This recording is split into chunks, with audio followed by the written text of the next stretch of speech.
Chapter 621, Wang Yufeng, brat, you're a reckless one if you're sticking your nose into the business of our Heiyun clan. Do you wish to die? One of the middle-aged men barked angrily at Jian. Still smiling in disdain, Jian replied, the way I see it, the ones that wish to die are you three and not me. You're going to die for that. The three men snarled with fury. Immediately, two of the three men charged with their saint weapons in order to teach this young man in front of them a rough lesson. Pointing his finger, Jian allowed for two beams of sword chi to fly out towards these two men. PCHT. PCHT. The two beams of sword chi embedded itself into the male's forehead and then out of it, leaving behind a huge cavity in their heads. There hadn't even been enough time for them to scream out before they died. But because of inertia, their bodies continued forward another 5 or 6 meters before finally coming to a stop on the ground with their eyes wide open in death. The fact that Jian had killed two Earth Saint Masters as if it were nothing with just a flick of his finger had caused an endless amount of surprise to everyone watching. They had fled several meters away to maintain their safety as they gasped in shock at the sight. Even those who had been standing nearby Jian had kept their distance. Not a single one of them dared to draw any closer as if afraid of causing trouble with this man. The single remaining survivor from the Heiyun clan had been dumbfounded by the strength of Jian. He was fully aware of the strength of the two friends of his. They were stronger than even he was, so he was completely caught off guard that a young 20-something-year-old man would be able to kill them both so easily. But even despite his befuddlement, the man had quickly recovered. Without any hesitation in his decisions, he immediately turned around and fled. He was a clever person and knew that Jian had a bone to pick with his clan. If he stayed behind, then he would have been killed like the other two friends of his. And so the only way to survive was to escape as well. Leveling a calm stare at the escaping man, Jian raised his finger again and shot a beam of sword chi accurately onto the man's calf. The man had let out a pain-filled scream as the beam straight through his leg. With pain shooting straight up through his leg, the man's ability to run had been knocked for a loop, causing him to fall to the ground. Slowly walking on over to the middle-aged man, Jian looked at him with cold eyes. Where is the Heiyun clan located? There had been no fear in the man's eyes as he snarled back at Jian, I'm not afraid to die. Whether it's by torture or by illness, you'll never get anything from me. You didn't seem to look like tough guy. Jian smiled. The youth that had been chased by these three men crawled up to his feet with a painful grit of his teeth. When he saw that the bird-like magical beast cub in his hands was unharmed, he let out a sigh in relief. After listening to what Jian had said, he spoke, I know where the Heiyun clan is. His voice had been exuberantly weak since his internal organs were heavily injured as well. A fearsome glint entered Jian's eyes as he took in this information. If someone else knows the answer, what use is there for you? He spoke. With a single burst of sword chi, he stabbed it straight into the last man's head. Afterwards, Jian walked up to the other youth. When he saw just how heavily injured the youth was, Jian gave a small pause of hesitation as if considering something. Then, he took out a radiant spirit pill from his space ring and handed it to him, eat this and recover your strength. You'll be taking me to the Heiyun clan, so traveling there as you are now would be inconvenient for the both of us. Sire, I thank you for your benevolence in saving me, but this item right here is far too precious for. The youth hesitated to take it. A Class 6 Radiant Spirit Pill is nothing for me. Eat it. Jian waved his finger and levitated the pill into the youth's man and then throat. With the Radiant Spirit Pill ingested, the injuries that the youth had sustained was beginning to heal. Although it wasn't fully enough for a full recovery, it had served to heal him to a considerable degree. Sire, you've saved my life already, and now you're giving me such a precious Radiant Spirit Pill to treat my wounds.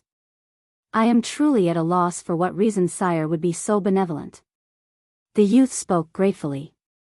I have a bone to pick with the Heiyun clan, saving you was a convenient task to do on the way. There is no need for your thanks, take that pill as recompense for you guiding the way for me. Jian smiled. Sire, your generosity has earned my respect. I am Wang Yufeng, how may I address Sire? The man cupped his hands together. Your wounds have healed by now. Let us be on the way then. Take me to the Heiyun clan. Jianchen replied. From this, Wang Yufeng knew that Jianchen wasn't willing to give his own name and knew better than to continue asking for it. The Radiant Spirit pill is truly a powerful pill. In such a short time, I feel my wounds already stabilized. Leading the way would be no problem at all with this short of a recovery rate. Sire, the Heiyun clan is about 5,000 kilometers away. Please allow me to guide you there now. He spoke before starting to run. But just as he took a single step away, Jianchen had already held his shoulder tightly and allowed for the wind elements in the world to carry them both. With the wind carrying them swiftly up into the air, the two of them quickly became the size of an ant before speeding away into the distance. Heavens! That young man was a Heaven Saint Master. No wonder he was able to kill those 3 Earth Saint Masters so easily.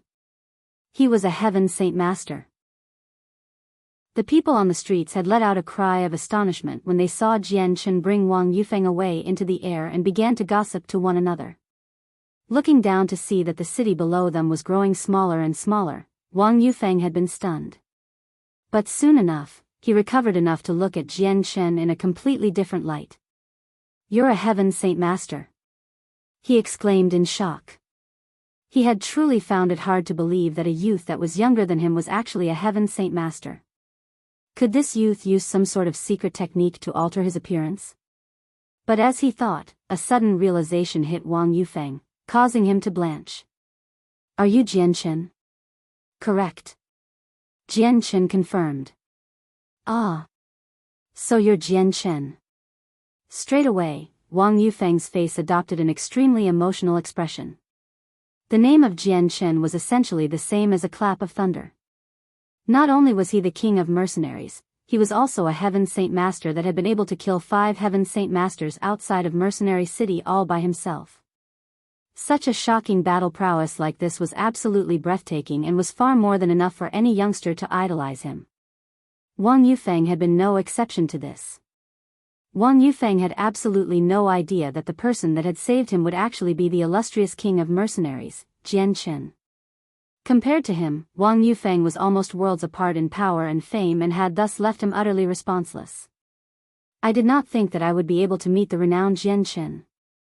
To be able to meet your acquaintance is an honor that I, Wang Yufeng, had never felt before. Jianchen, although I am not as strong as you are, I am a 2nd cycle Earth Saint Master. If you will allow it, please allow me to accompany you in your travels. I will work as hard as a horse and as loyally as a dog. Wang Yufeng looked expectantly towards him.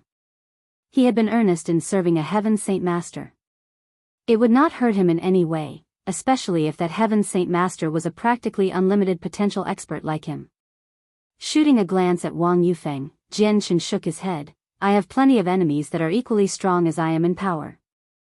Following me would not be a good idea, or else you may find yourself stuck in a pit of eternal damnation. I, Wang Yufeng, am not afraid to die in order to live. I fear no enemy and truly wish to travel with you. It would be far more marvelous to travel with you than with myself. Jianchen, please accept me into your group. He spoke in resolution.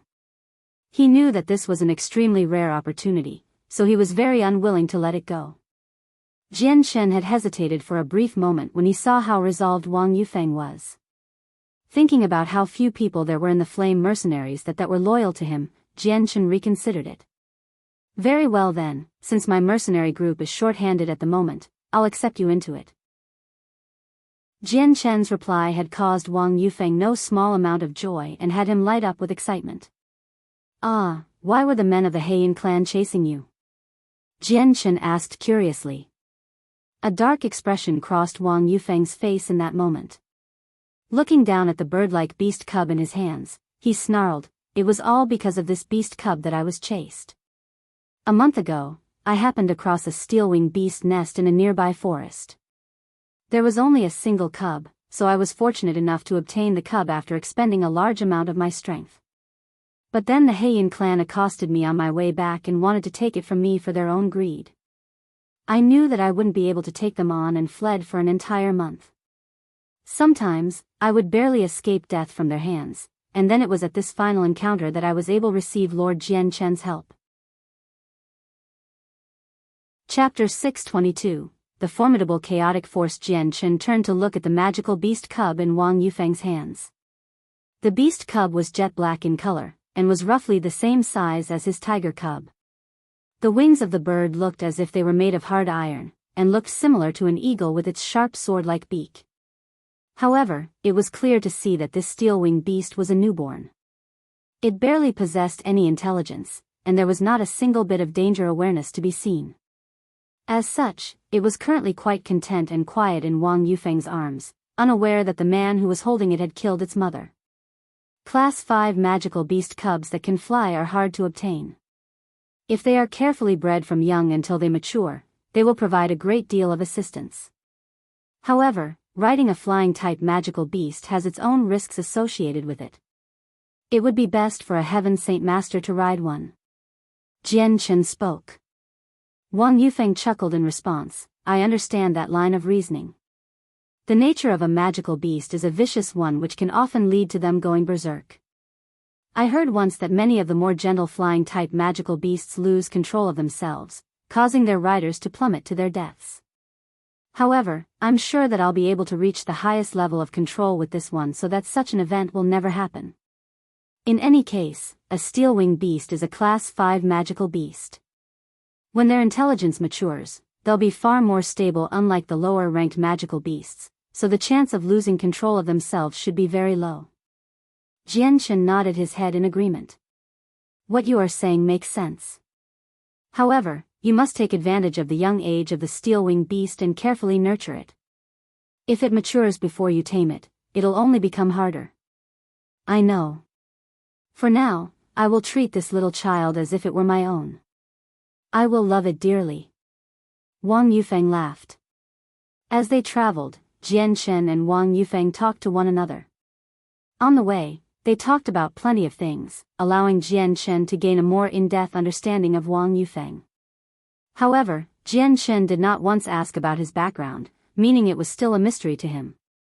That was because when one answered such a question, it was only natural that they would ask the speaker the same question. Don't ask, don't tell. That was how to avoid any careless slip of the tongues. The base of the Heiyun clan was in a first-class city around 5,000 kilometers away. With Jian Chen carrying Wang Yufeng through the air, it took about 2 hours to arrive at the flourishing city. Afterward, Jian Chen traveled to a large manor that Wang Yufeng had pointed out to him. He hovered roughly 500 meters in the air above it.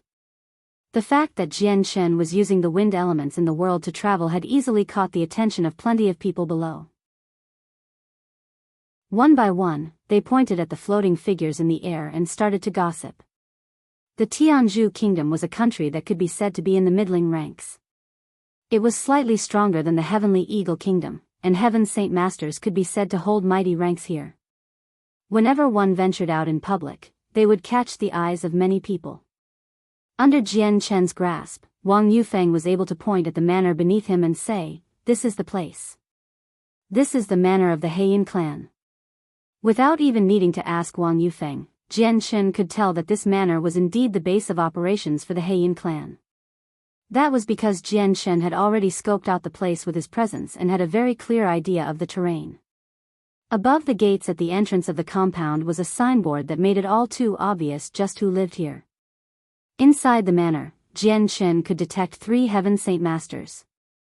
One of them lacked both of his legs. It was the very same one that had tried to stop him in the Thousand Venom Valley and tried to take the tiger cub away from him. Heiyun clan, I, Jian Chen, am a man that keeps his word. I've come to settle the grudge made between us last year. And from today on, there will be no such thing as the Heiyun clan. Jian Chen cruelly smiled. With a wave of his hand, the energy of the world came bubbling forth at rapid speed to gather into a 10-meter-long sword made of fire. The heat that radiated off of the blade was scorching and immediately elevated the temperature of the surrounding area. With a brandish of his hand, the fire sword immediately disappeared into a blur of red lightning that struck the manor. Boom! An explosion dispelled the silence in the manor as a tremendous fire washed over the surrounding area. As the waves of flame billowed forth with great speed, the destruction of the manor continued without stop. In an instant, the previously tranquil Heiyun clan turned into a bonfire with flames that danced and roared. The blue sky above was covered by the pluming black smoke from the wreckage, making it extremely eye-catching to the people below. The interior of the manor was brought to a frenzy as countless servants and guards came running out of their rooms. When they saw the sea of flames, they all turned pale with fright and fled toward the outskirts with great panic as if afraid that the flames would incinerate them before they could escape. What in the world is going on?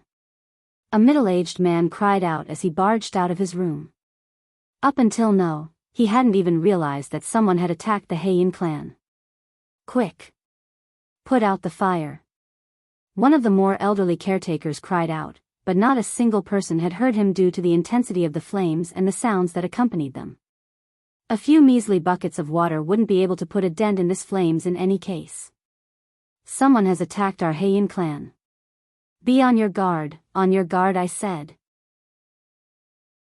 The captain of the guards immediately commanded the rest of the guards of the clan, but when he realized that there were people floating in the sky, his face paled drastically.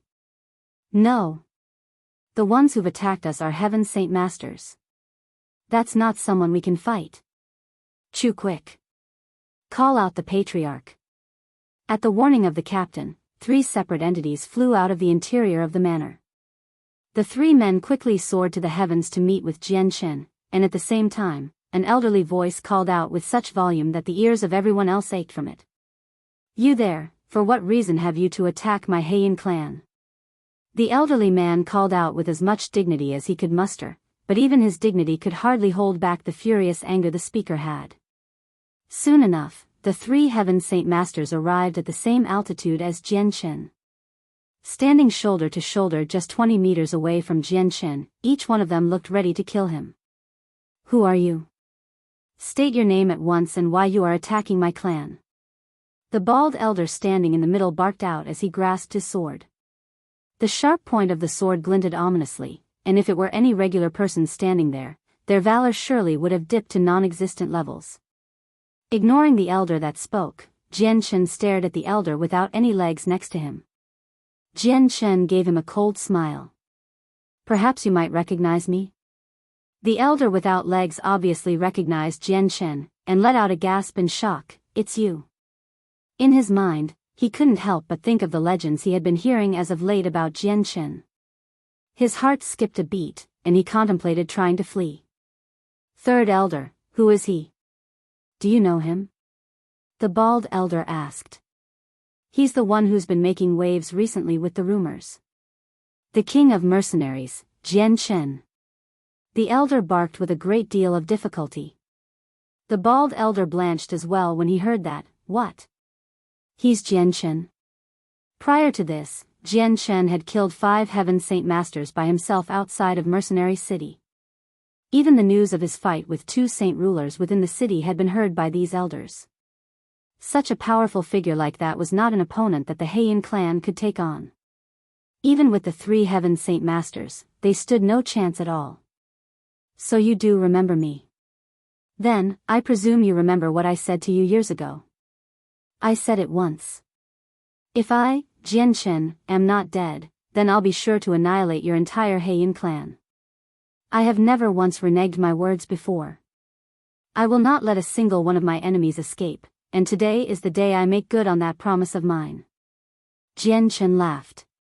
The 3 Heaven Saint Masters blanched at Jian Shen's words. While 2 of the 3 men there had not participated, they all knew just what event Jian Shen was referring to. Sire Jian Shen, my Heiyun clan was the one at fault during that time.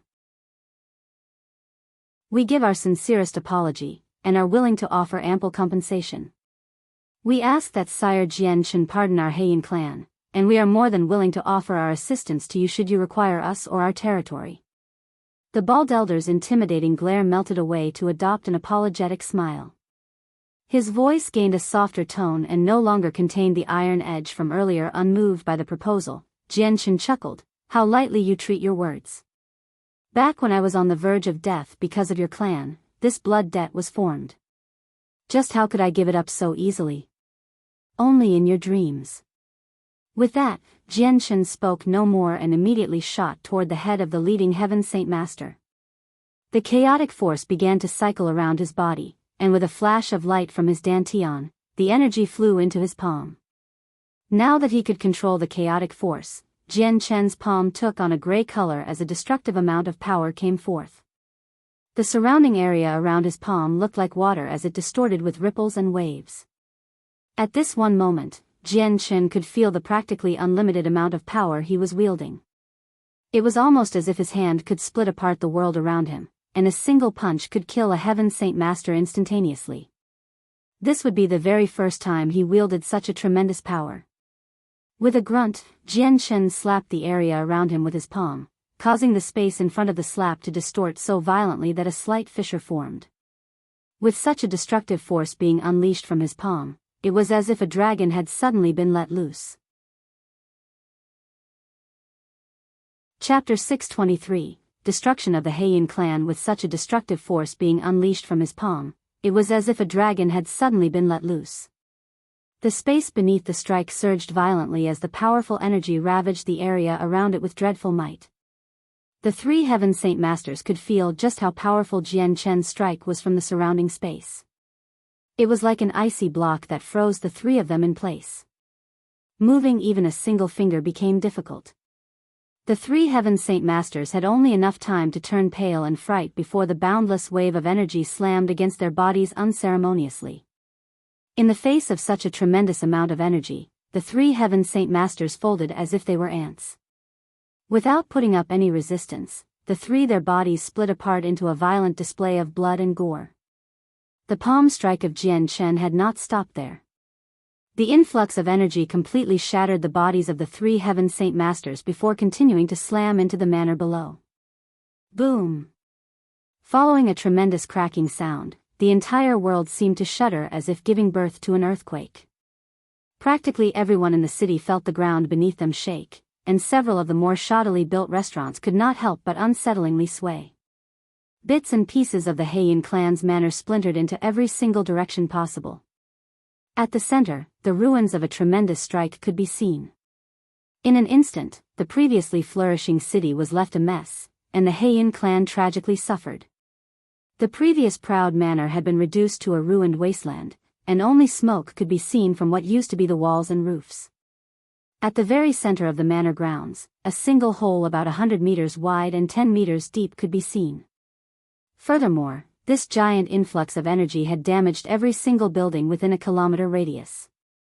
From the epicenter of the Heiyun clan, not a single building remained untouched by the blow. The might of the palm had caused such devastation. This was the power of a saint ruler. From his perch high in the sky, Jian observed his handiwork.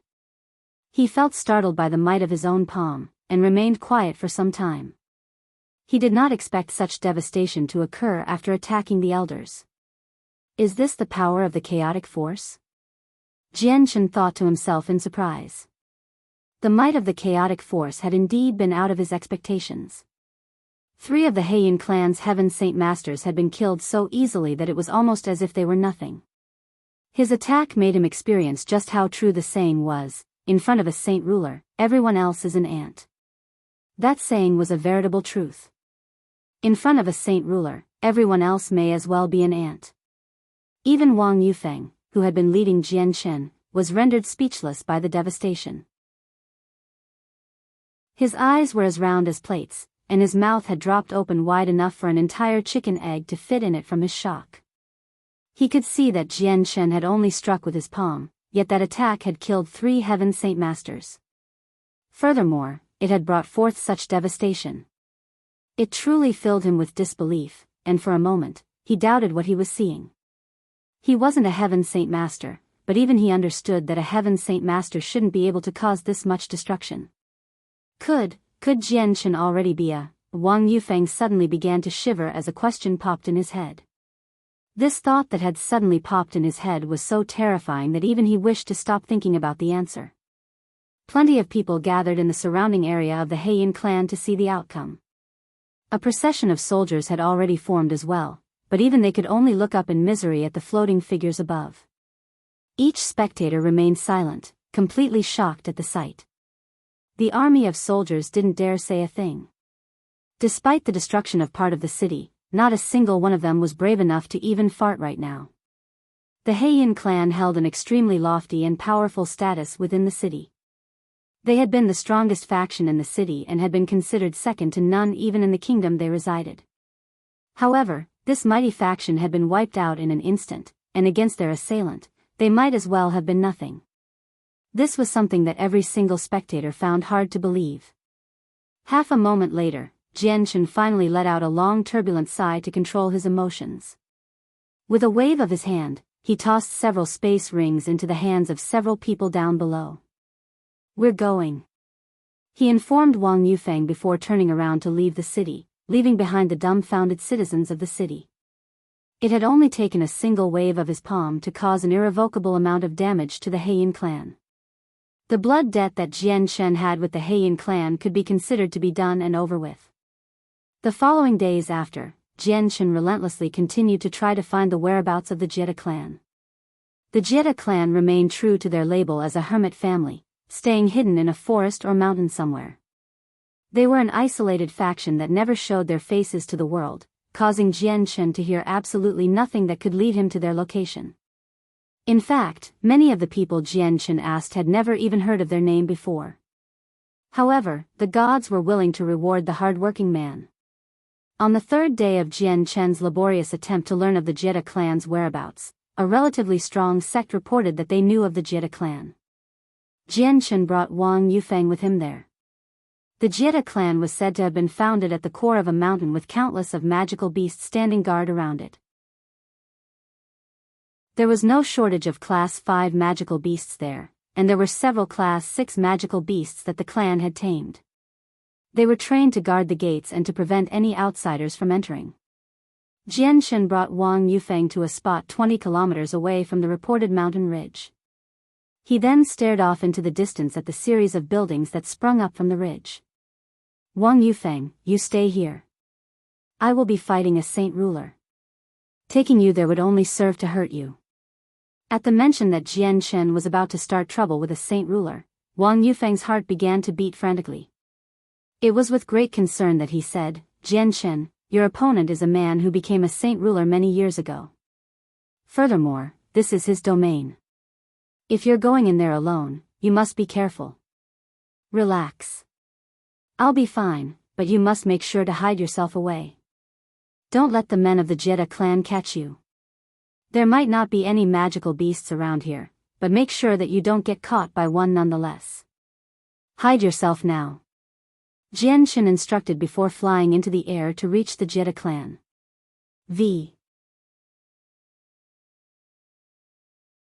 Chapter 624, Challenging the Jiede clan. There was a place in the backmost courtyards of the Jiede clan that the majority of people were forbidden from entering.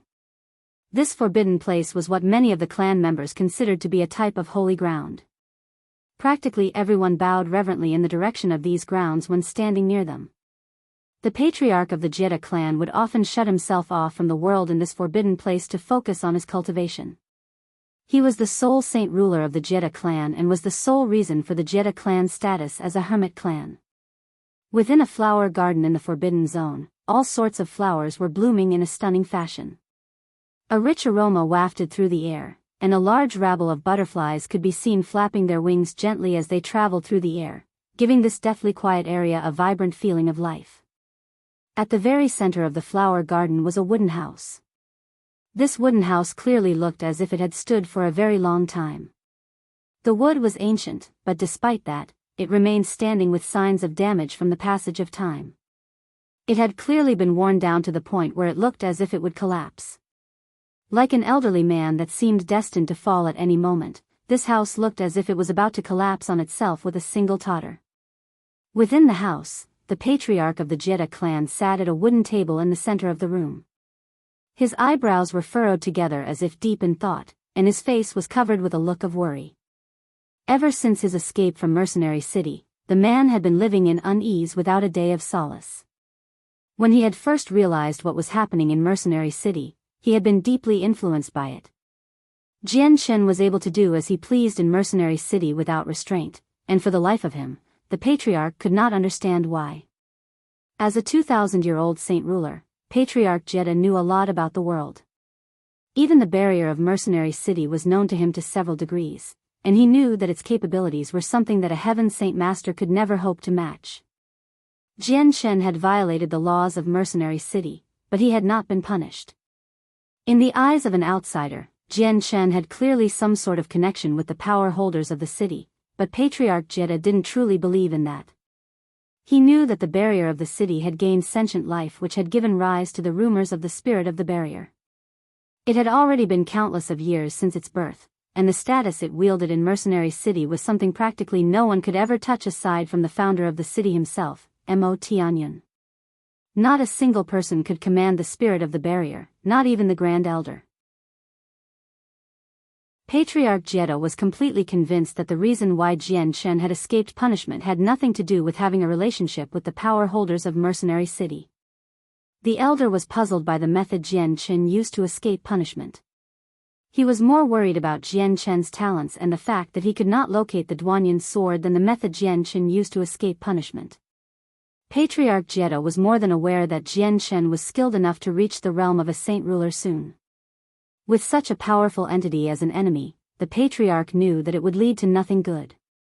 However, the undeniable importance of the Patriarch's ruler armament meant he was extremely unwilling to forget about it. Not only was the ruler armament a treasure to the Jiede clan as their symbol of power, it was also passed down from generation to generation from the previous Patriarch. It held meaning beyond all else and would be a great boon to him when he attempted to cross over to become a saint king. A saint ruler at the 9th heavenly layer would be able to fuse with a ruler armament, and in the case that one was successful in doing so, that saint ruler's chances of making the breakthrough to becoming a saint king would skyrocket. I absolutely cannot return to Mercenary City, but if Jian Shen spends the rest of his life in Mercenary City without leaving, what good will that be? With time, even he'll become a saint ruler, and when the time comes, he definitely won't be easy to deal with. It seems I have no other choice. Even if I cannot take back the ruler armament, I cannot allow Jian Shen to live any longer. Otherwise, he'll bring doom and destruction to the Jiede clan. The Patriarch muttered to himself. Suddenly, a tremendous power from outside suddenly made itself known to him. Sensing this provoking aura, the Patriarch sat upright. What power? Who might that be? He wondered aloud to himself before flying outside to greet the invader of his territory. Just 100 meters above the Jiede clan, the white-robed Jian Shen hovered in place, icily looking down below him. His eyes were intimidating, and his aura was not concealed at all. It was there for the entirety of the Jiede clan to notice and tremble under. Suddenly, 10 different figures came flying up to greet him. One by one, they surrounded Jian Shen in a tight ring with unfavorable expressions. Roar! Roar! Roar! Roar! For heaven-shaking roars could be heard as 4 different magical beasts came flying forward from different directions. Shortly afterward, the entire forest seemed to shake as the silent Class 6 magical beast protectors sensed the abnormality in the area and came to greet Jian Shen. These Class 6 magical beasts were not similar to the ones born in the wild lands of Cross Mountains. They were born and bred from the careful and painstaking energy of the Jiede clan. As a result, the friendship between magical beast and humans had reached a skin-tight relationship. Over these years, these Class 6 magical beasts had spent their entire lives protecting the clan silently against any invader or mercenary that dared to draw too close. Boom! Boom! Boom! Following 3 separate muffled explosions, 4 large magical beasts made their way into Jian Shen's line of sight. Jumping from the mountain range, the magical beasts were like miniature mountains themselves. With each step they took, the earth beneath them shook. They were pitch black in color and stood on 2 legs exactly like how a human stood. The only exception was that their heights were roughly 30 meters tall, a height far taller than a human. Boom! Another muffled explosion reverberated across the sky as the 4 Class 6 magical beasts positioned themselves 200 meters away from Jian Shen. They stood in the cardinal directions, surrounding Jian Shen yet again. Hemophilic apes. Jian Shen recognized the 4 Class 6 magical beasts, feeling slightly surprised. Hemophilic apes were a type of magical beasts that had particularly bloodthirsty and violent tendencies. They were, as a result, extremely hard to tame, but the Jiede clan had somehow managed to perfectly tame 4 of them as protectors. To Jianchen, this feat was by no means a minor one. "Sire, who might you be? State your name and reason for coming." An elder intimidatingly barked at Jianchen. There had been no kind edge to his voice since Jianchen had purposely intruded upon the Jiede clan with such a powerful aura that was obviously intended to provoke the experts of the clan. Folding his arms against his chest, Jianchen stared at the several Heaven Saint Masters around him with a smile. "I'm the one you've been looking for, Jianchen. I came today to visit your Jiede clan." "What? You're Jianchen? So you're Jianchen, you have the guts to come knocking on our door to seek your death." As soon as they learned who he was, everyone felt surprised. Shortly after their surprise, they all laughed as a tremendous spike of killing intent suddenly erupted from their bodies. Roar! Sensing the hostility in their owners, the 4 hemophilic apes immediately identified Jianchen as an enemy. One by one, they let out a roar that shook the heavens as a bloodthirsty light entered their fist-sized pupils. The tiger cub on Jianchen's shoulder was none too pleased at the 4 Class 6 magical beasts' aggressive behavior. Standing up, the cub let loose a mighty roar toward the 4 apes. Although the cub was extremely proud, it was still a Class 4 magical beast in strength. It was not yet mature enough to deal with 4 Class 6 magical beasts. Thus, the action of the tiger cub had not been an attempt to fight the 4 beasts but to completely infuriate them. As expected, the 4 apes let out a furious howl before charging at Jianchen with great cumbersome steps. Not only did the Jiede clan do nothing to stop the 4 hemophilic apes, they took several steps away to give them space to fight. They knew of Jianchen's strength and how he had been able to best 4 Heaven Saint Masters' Heaven-tier battle skills before killing the 4. His strength was not something that they could easily overlook, so they wanted the 4 apes to test his strength first. As if coordinating with one another, the 4 apes charged at Jianchen before leaping into the air. Their mountainous bodies were like great big cranes as they took flight, making their way 100 meters into the air where Jianchen was. Staring at the 4 hemophilic apes in disdain as they charged at him, Jianchen smiled cruelly. With a flip of his hand, a condensed blob of chaotic force encompassed it before he moved to slap them down. Chapter 625, Showdown with a Saint Ruler. 1. The amount of power that Jianchen held in his hand rippled across the entire mountainous area as if it were a heavy weight.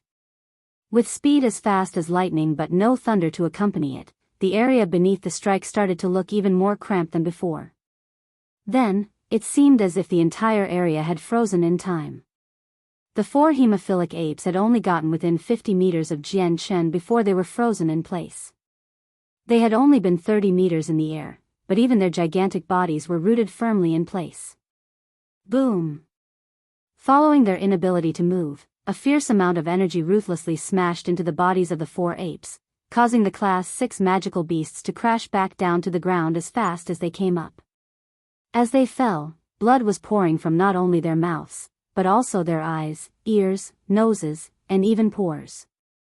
Smashing against the ground with a terrible rumbling sound, the 4 hemophilic apes landed so roughly that the entire area shook several times as fissures started to form. Even the mountain ridge started to collapse. A 10-meter deep hole now spanned a perimeter of several hundred meters. In the center, 4 separate craters could be seen from where the 4 hemophilic apes had landed. Yet, there was no movement from within the crater.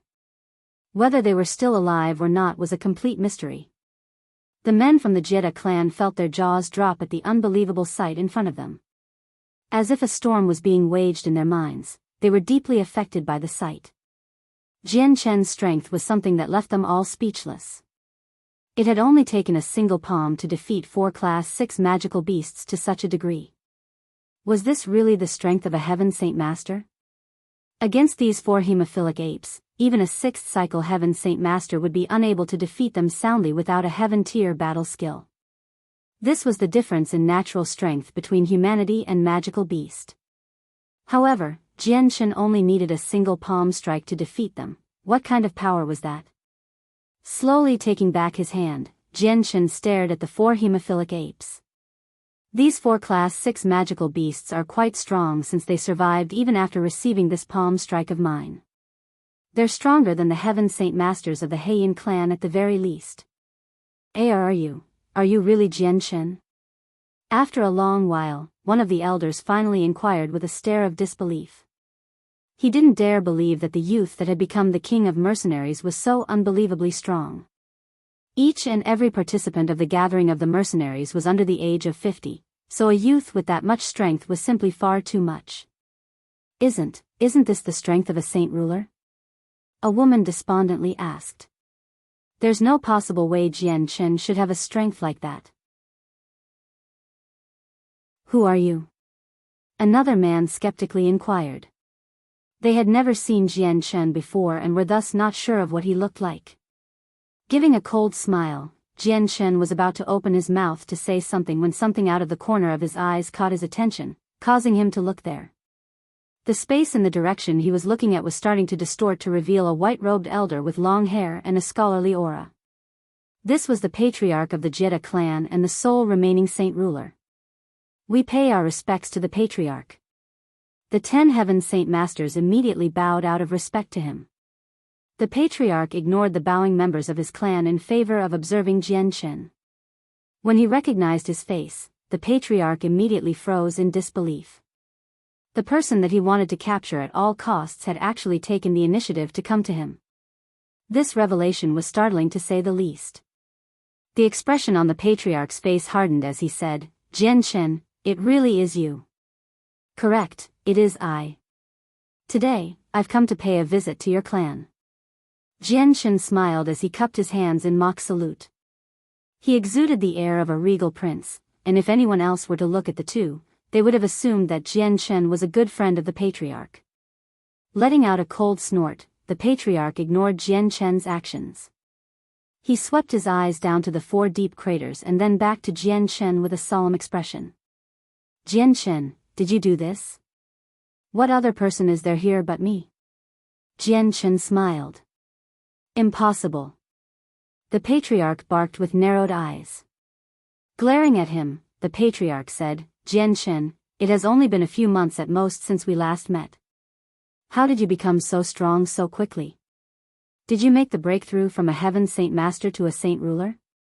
In his final few words, the patriarch grew more and more emotional. By the end, he was no longer as calm as before.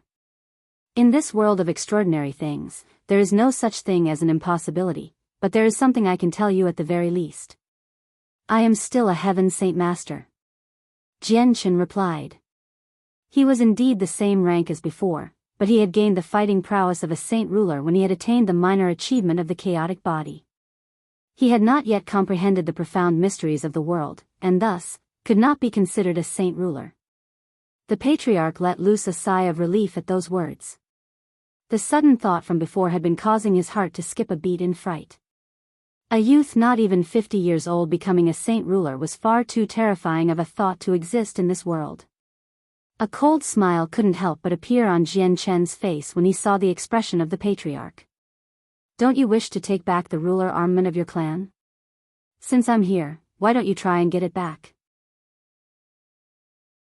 Instantly, the patriarch regained his calm demeanor in order to make a quick observation to see if there were any hidden experts around. He very much doubted the fact that Jianchen would travel here alone. Such an action was akin to delivering oneself to death in a sense. But, even after a series of scans, the patriarch came up with nothing. There was nobody hidden nearby. With the sudden calm on the patriarch's face, Jianchen let loose a snicker to himself. If you're not going to make a move, allow me to make the first move. Take my palm then.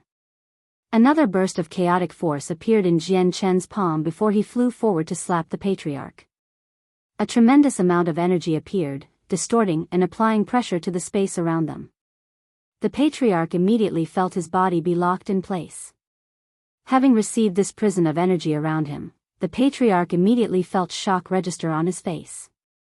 He had not thought that Jianchen would become so strong in such a short amount of time. Despite his shock, the patriarch was not slow to respond. With a loud shout, his own energy come bursting from his body, shattering the frigid space around him. The space regained its natural state as the energies clashed and equalized. The patriarch's figure flickered, and he looked as if he was blending with the world itself. With this ability to control space itself, he was able to instantaneously travel 100 meters to where Jianchen was. Jianchen let loose his slap. The burst of chaotic force that accompanied the slap continued forward with reckless abandon before finally smashing into the side of a mountain. Boom! A fierce explosion rang through the air as the mountain was reduced to fragments that flew off in every direction. The mountain itself had been reduced to absolutely nothing. Impossible. You've become a saint ruler. The patriarch cried out involuntarily. This blow had caused his heart to stop beating for a brief moment. The power that had been contained in Jianchen's hand was something only a saint ruler would be capable of. The 10 heaven saint masters of the Jiede clan were startled as well. Many of them started to pale. A saint ruler at such a youthful age was far too shocking. Retreat! One of the elders cried out before every single one of them scattered into every direction possible. A battle between saint rulers was not something any heaven saint master could get involved with. If they drew close, they would only be caught in the crossfire. Jianchen didn't speak a word and instead sent another chaotic force-infused palm strike toward the patriarch. Sensing the tremendous power coming at him, the patriarch did not choose to dodge. Instead, he boomed out, "Jianchen, you may have stepped into the realm of a saint ruler, but you are only at the first layer and nothing more. I'll show you just how big of a difference there is from the first heavenly layer and the fourth heavenly layer." An endless amount of energy began to seep from the patriarch's body, causing the space around him to quiver. With a brandish of his hand, he sent energy flying toward Jianchen's strike. As the attack traveled through the air, the space around it started to warp and twist in on itself. Boom! The two bundles of energy collided in mid-air against each other, causing yet another explosion. The sound of the explosion was ear-piercing, and even the highest point of the heavens would be able to hear the crackling sound from it. For a brief moment, everyone nearby lost their ability to hear. The remaining dregs of energy that sloughed off from the blast spiraled into the surrounding area, and a decent few kilometers of forest below had been obliterated. A translucent barrier appeared during the blast to protect the manor of the Jiede clan. The barrier shivered for a brief moment when the turbulent energy struck it, but it managed to resist the blow with some difficulty. Chapter 626, Showdown with a Saint Ruler, 2. The tremendous clash of energy persisted for a while before finally starting to ebb away. At a glance, one could see that the previously untouched mountain ridges protecting the Jiede clan had been reduced to a complete mess. Not a single part of the range resembled the pristineness it had exuded before. A battle between saint rulers was far more powerful and devastating than a battle between heaven saint masters. Jianchen and the patriarch of the Jiede clan floated several hundred meters away from one another. In this one battle between them, they were equally matched, neither held an advantage over the other. The patriarch revealed a cross look on his face. Jianchen's strength was completely unexpected and far beyond his imagination. It left a sour taste in his mouth. A saint ruler of several hundred years was being forced down by the newly crossed over saint ruler, Jianchen. From the exchange they just had, Jianchen's strength wasn't unmanageable. But how did he cultivate so fast? It was only a few months at most, but his strength has increased by leaps and bounds to the point where his strength is comparable to mine. His talent is far too terrifying. If he can accomplish so much at his young age, I'd imagine that it'd only take him another 100 years to become a saint king. The patriarch quietly muttered to himself. Already, he was starting to see Jianchen in an entirely different light. Back in Mercenary City, Jianchen had only been a junior with decent skill to him. Thus, Jianchen was someone that could be disregarded like an ant, but after several months, this ant had suddenly swelled up to a tremendous size. It could pose trouble even for him, and that was something that did not sit well with him. Jianchen's growth was far too fast. It was so fast that the entire continent would be stunned by it. 100 meters away, Jianchen stared down the patriarch with a calm face. His eyes were intimidating, and his body released a tremendous aura that shot into the air with an impressive amount of energy. At the moment, he looked like some sort of war god that towered over everyone else with indomitable strength. To be even more specific, he was like some sort of undefeatable god of the sword that was ready to split the world with his powerful sword chi. Suddenly, a gray-colored energy began to float around Jian Chen's body. This was an incoming surge of chaotic force, gathering wisp by wisp in his hand. Soon enough, his palm was twinkling with a gray-colored light. With such a large amount of energy gathered, the space around it started to twist and distort once more. When the patriarch sensed the amount of energy gathering in Jian Chen's palm, he grew serious as well. As a saint ruler, he was able to sense that the energy in Jian Chen's hand was far stronger than his own saint force. This realization was extremely troubling, and he was left no time to hesitate. With both arms moving into action, his palms moved in front of his chest to accumulate an extremely mystical power that attracted the profound mysteries of the world. As his hands moved, the space surrounding him started to flow like water. It was like some sort of mysterious power was accelerating the flow of time. At this sight, the 10 Heaven Saint Masters that were watching knew that the two combatants were charging up their attacks. Without even needing to be told, they immediately grabbed the people hiding behind the manor's barrier and fled as far as possible. They could not guarantee that the barrier would be able to hold up against both Jian Chen and their patriarch's attack. Several seconds passed before Jian Chen took the first move. With his palm thrusting forward, the chaotic force that had accumulated in his palm came flying out like a stream of water. Carrying a tremendous power, the chaotic force traveled toward the patriarch. Ha! At the same time, the patriarch let out a deep grunt. His palms shot out as fast as lightning, letting loose the mysterious energy he had been accumulating. This energy contained the profound mysteries of the world. It could not be seen nor felt by those who did not comprehend it. It was something that fused with the world and space itself, mysteriously and indescribably. When the two energies collided in the air, the expected explosion from the collision of these two energies, strangely, did not happen. There was no fallout from the energies washing over the surrounding area either. Instead, the space where they collided gave a mighty shudder and shake as the energies tore it apart. A single meter-long fissure appeared in the sky, but was quickly patched back up by the world. At the very center of the collision was a single black hole, but unlike any normal black hole, there was an extremely faint light from a star that could be seen inside. Jian Chen's chaotic force was stuck in a deadlock with the patriarch's profound mysteries of the world, in a constant struggle to win over the other. Eventually, both powers tried to cancel each other out as their energies began to fade. Within several seconds, Jian Chen's chaotic force ended up the winner of the exchange, while the profound mysteries of the world had been completely used up. The remaining chaotic force had not been slowed in the slightest. It continued to fly toward the patriarch. What is this energy? How is it so powerful? The patriarch cried out in astonishment.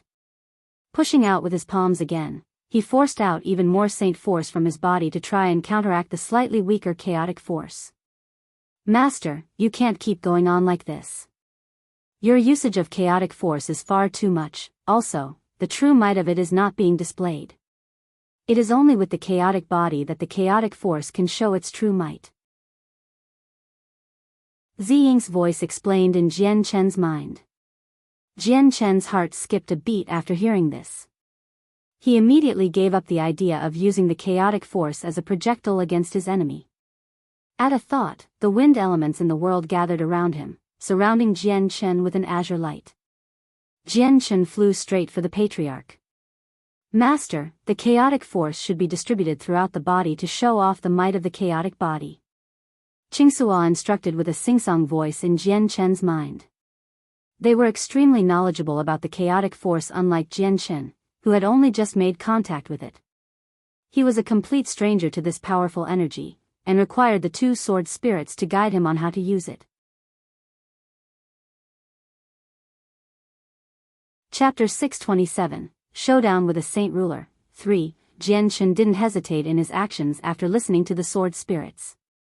Like an obedient schoolchild, he immediately swallowed some of the chaotic force from his dantian and spread it throughout his body. With the fusion of the two, Jian immediately felt the strength of his body elevate to a higher level in terms of defensive might. Once the chaotic force had spread through his body, Jian didn't even feel the chaotic force dissipate. It continued to maintain that same level of strength throughout his body without being used at all.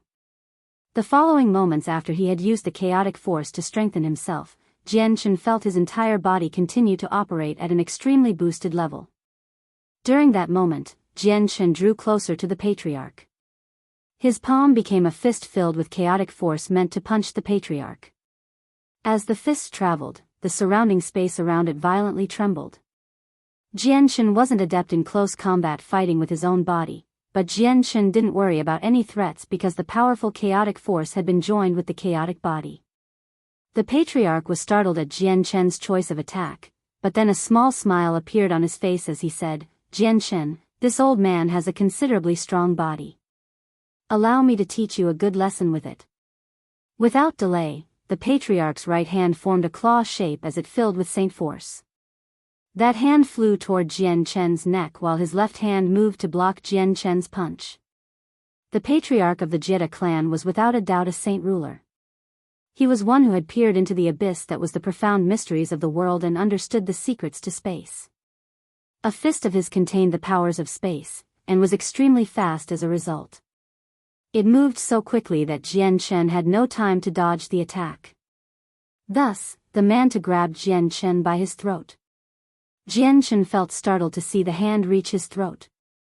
Although the chaotic force was still spread throughout his body and boosted it to an unbelievable level, Jian was fighting a saint ruler either way. He wasn't even sure of how strong he was with his body as it was right now. He was unsure whether or not he could survive the saint ruler's strike to his throat. The saint ruler easily grasped onto Jian's weak point. This made the Patriarch feel extremely joyful, and with a twinkle of killing intent in his eyes, he laughed. "Jian, you may have stepped into the realm of saint rulers, but you've clearly not understood the mystery that is space. Allow this old man to send you to your death." With the final word, the Patriarch squeezed his right hand, trying to snap Jian's neck. After the Patriarch clenched his hand, he came to the startling realization that what he was holding was not flesh and blood. It was something many times harder than steel and stone. The look of joy on the Patriarch's face slipped away with the realization. Staring at Jian in shock, he asked through his befuddlement, "How? How did your throat become this tough?" By now, Jian's body was completely filled with chaotic force and boasted a defensive might that was startling. Even a saint ruler wouldn't be able to leave a scratch no matter how hard he tried. One wouldn't even be able to snap Jian's neck. Jian was filled with an endless amount of joy while he calmed himself down. At the same time, Jian's right palm made contact with the Patriarch's palm. With a sharp crack, the bones in the Patriarch's right arm fractured. Letting out a deep grunt in pain, the Patriarch watched as his right arm lifelessly drooped down to his side. Jian also grunted as the chaotic force in his right arm cycled. Jian punched at the Patriarch's chest, but the space around his fist froze up, allowing his punch to travel even faster. After experiencing Jian's punch once, the Patriarch was now painfully aware of how strong his fist was. Unwilling to allow himself to be used as a punching bag, the Patriarch's body flickered into non-existence. By borrowing the power of space, he was able to retreat several meters away where the frozen space Jian had created did not affect him. Bang! The fist of Jian impacted against the sky, letting loose a muffled explosion while space became heavily distorted. Jian did not hesitate to let out a loud hiss after his punch missed. He charged straight for the Patriarch, who was still several meters away, as his fighting intent rapidly increased. The Patriarch's face hardened when he felt the amount of power in Jian swell up. Swiftly turning around, he borrowed the power of space once more to retreat several hundred meters away. Once there, he began to condense his saint force into his right hand. In a second, a sword made of fire appeared in it. The flames that flickered off the blade were so intense that they seemed to burn the very space around them. And now, this old man won't be holding back any longer. Let this old man have some good fun. The Patriarch spat. After these several exchanges, He knew that this was no time to hold back, otherwise, there would be no way to counter this upstart of a youngster.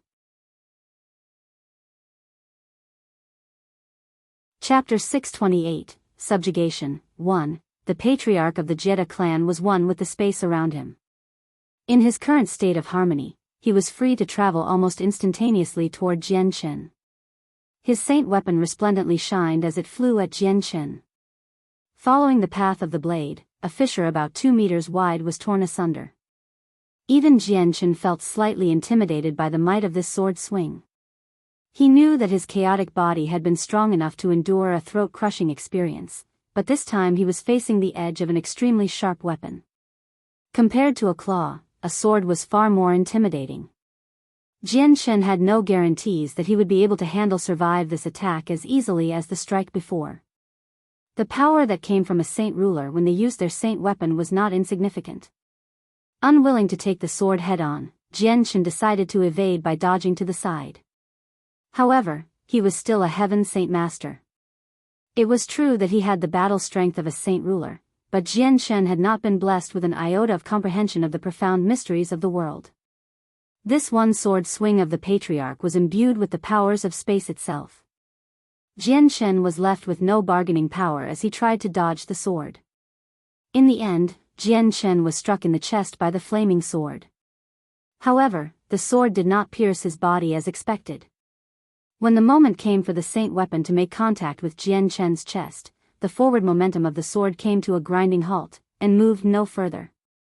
Despite its unbelievably sharp point and the power behind it, it was only capable of cutting through a shallow layer of skin, drawing a dot of blood.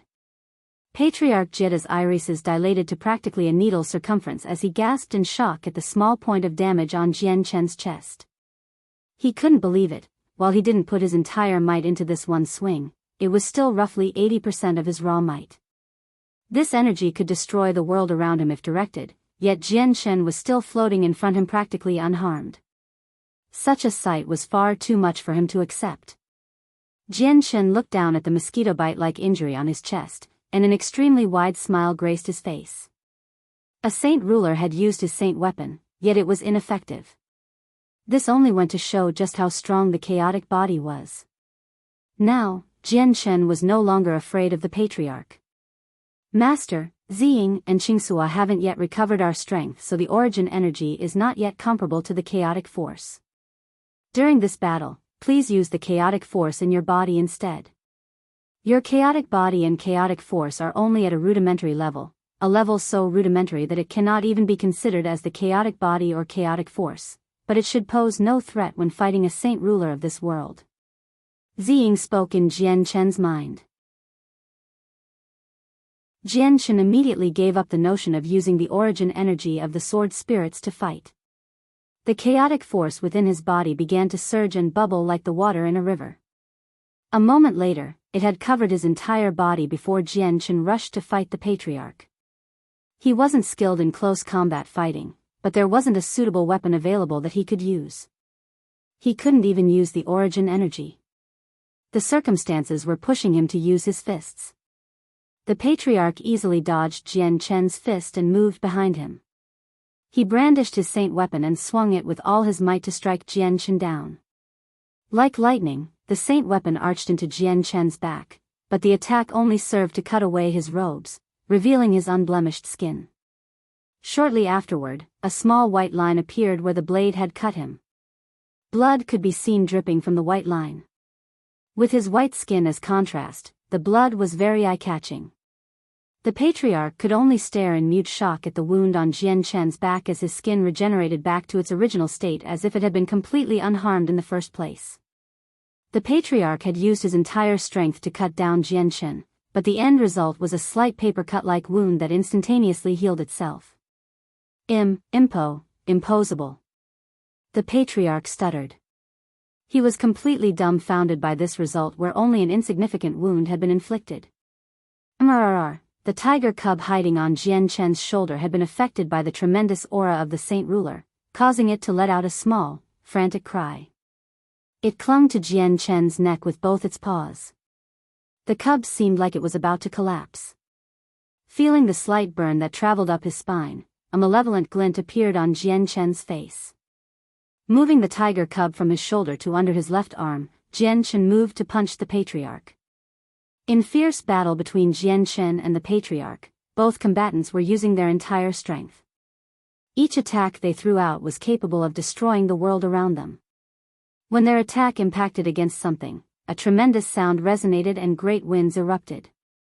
One after another, fissures appeared in the space around them. They sucked in the light of the world, revealing twilight in the holes. By now, the forest around them was a desolate place. The battle in the sky continued for a very long time without stop. Soon enough, the manor of the Jiede clan had been utterly wiped out and leveled with only remnants of the place to be seen scattered about. The members of the clan had long since evacuated the place with the help of the 10 Heaven Saint Masters. They were in a safe area several dozen kilometers away. Jian Chen felt very sullen about the current progress of the battle. It had been dragging on for so long, but he was never able to make contact with even the robes of the Patriarch. Each time he tried, the Patriarch of the Jiede clan would escape. On the inverse, he didn't even know just how many blows the Patriarch had landed on him. The Jiede Patriarch's strikes had not been a threat to him because of the immensity of the chaotic force. The wounds Jian Chen sustained only took a small moment to heal without leaving a mark. Although Jian Chen possessed the strength of a saint ruler, he was still a heaven saint master that hadn't comprehended the profound mysteries of the world. Without that comprehension, he could only defend against a saint ruler. There was no way he could land a finishing blow or even manage to seriously injure one. Unless the saint ruler gave up on using space to evade, Jian Chen had no other choice but to continue. Hovering 1,000 meters in the sky, the Patriarch stared at Jian Chen. Jian Chen, after this long fight, you and I are getting nowhere. Why don't we stop here? Fighting any longer would only be a meaningless waste of time. After battling for so long, the Patriarch knew he couldn't harm his opponent even though held the advantage over Jian Chen. Even if he went all out, Jian Chen would only experience scratches. Jian Chen came to a stop in the sky as well. A slight tint of azure light wrapped his body as if he was gathering the energy of the world to make him fly. It was unlike the Patriarch's ability to fly without using the elements at all. Patriarch Jiede, I am unable to harm you, but the future Jian Chen will definitely remember this grudge. He will visit once more and ensure that a disastrous payment will be taken from your clan. Jian Chen emotionlessly replied. He had been extremely angry and sullen at the beginning of the fight, and had lost all his fear earlier. Jian Chen was now trying to intimidate the Patriarch since he couldn't harm him.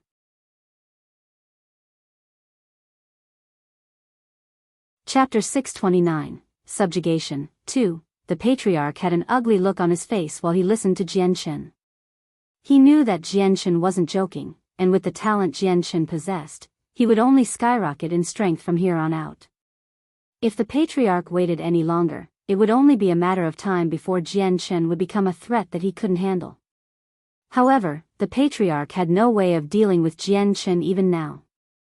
As the Patriarch floated in midair, the twinkle in his eyes flickered unsteadily as if he was arguing with himself internally.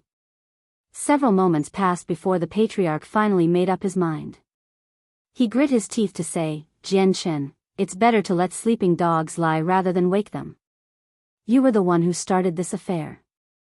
We only wish to take back what you stole from us, and while my Jiede clan was a little excessive in some fronts, you've completely destroyed my Jiede clan's home. The home that we have stayed hidden in for thousands of years has been reduced to nothing.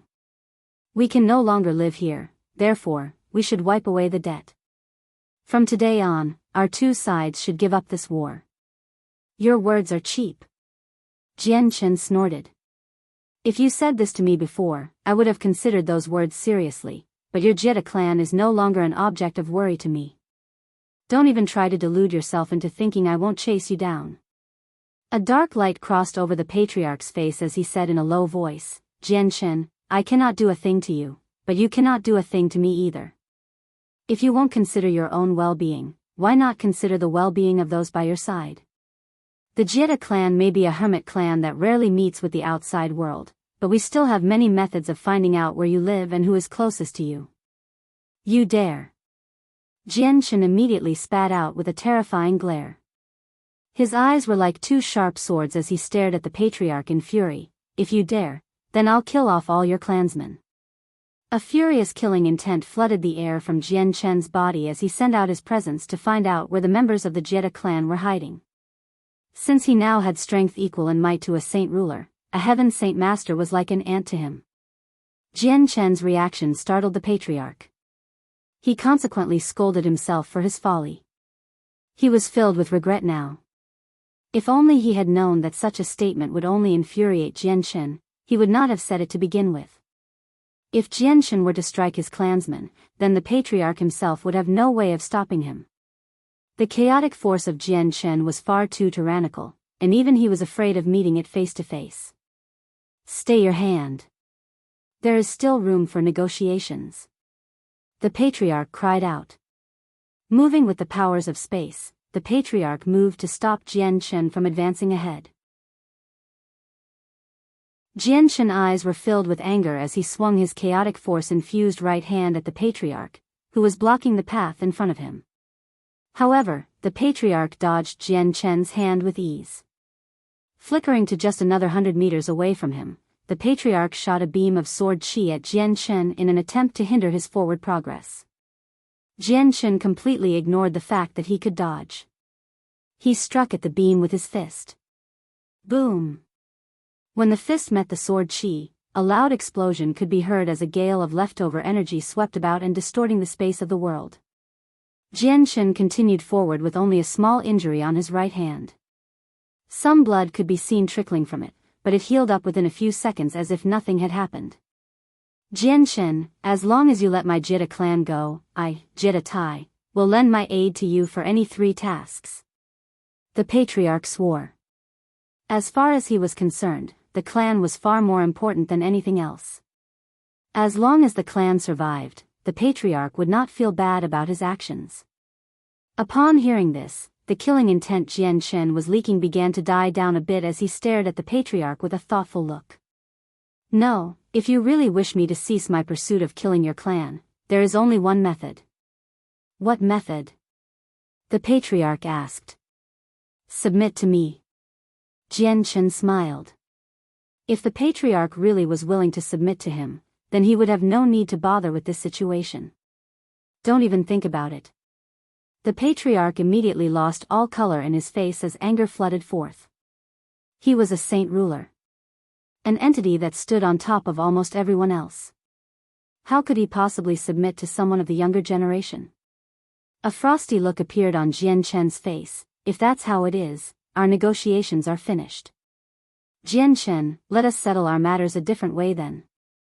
The patriarch tried his best to quell his anger. Pretending to be the solemn one, the patriarch was currently trying his best to ensure that his clan didn't die. He was reluctant to be the angry one of the two.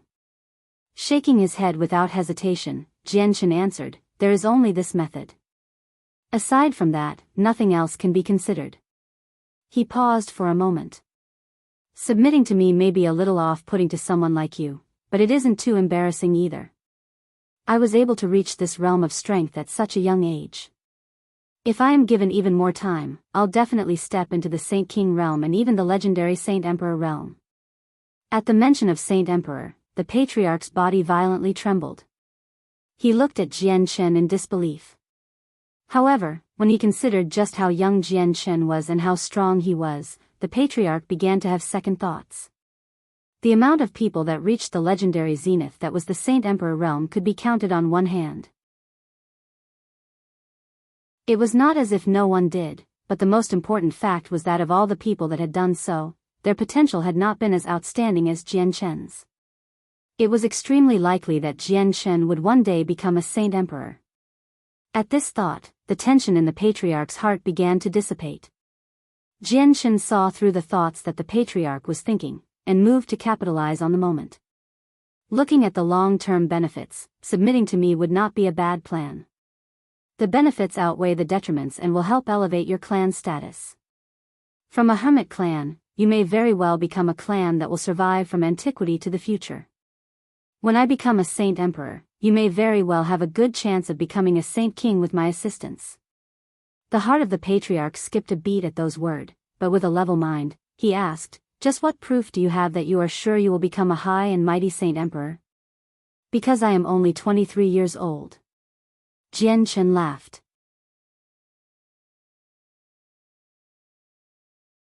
Chapter 630, The Transformation of Little Fatty, 1, What? You're only 23. The patriarch exclaimed. While he knew that Jian Chen was young, he didn't think that Jian Chen would be that young. A saint ruler by the age of 23 was an unprecedented situation for the history of the continent. Before Jian Chen, not a single person had become a saint ruler by that age. Talent like this was like a beacon of light to all else. He was a man who stood beyond all else with no equal even in the future. The patriarch's mind furiously raced as he tried to think.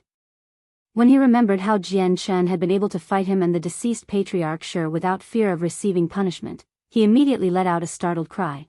"Are you perhaps the reincarnation of the continent's strongest, Mo Tianyun?" As far as the patriarch knew, only Mo Tianyun, the strongest person throughout the history of the continent, possessed talent as terrifying as Jian Chen's. Even though concise history had only been formulated after his existence. Now it was Jian Chen's turn to look astonished. He had no idea that the patriarch would actually make the assumption that he was the reincarnation of the continent's strongest person, Mo Tianyun, after finding out his true age.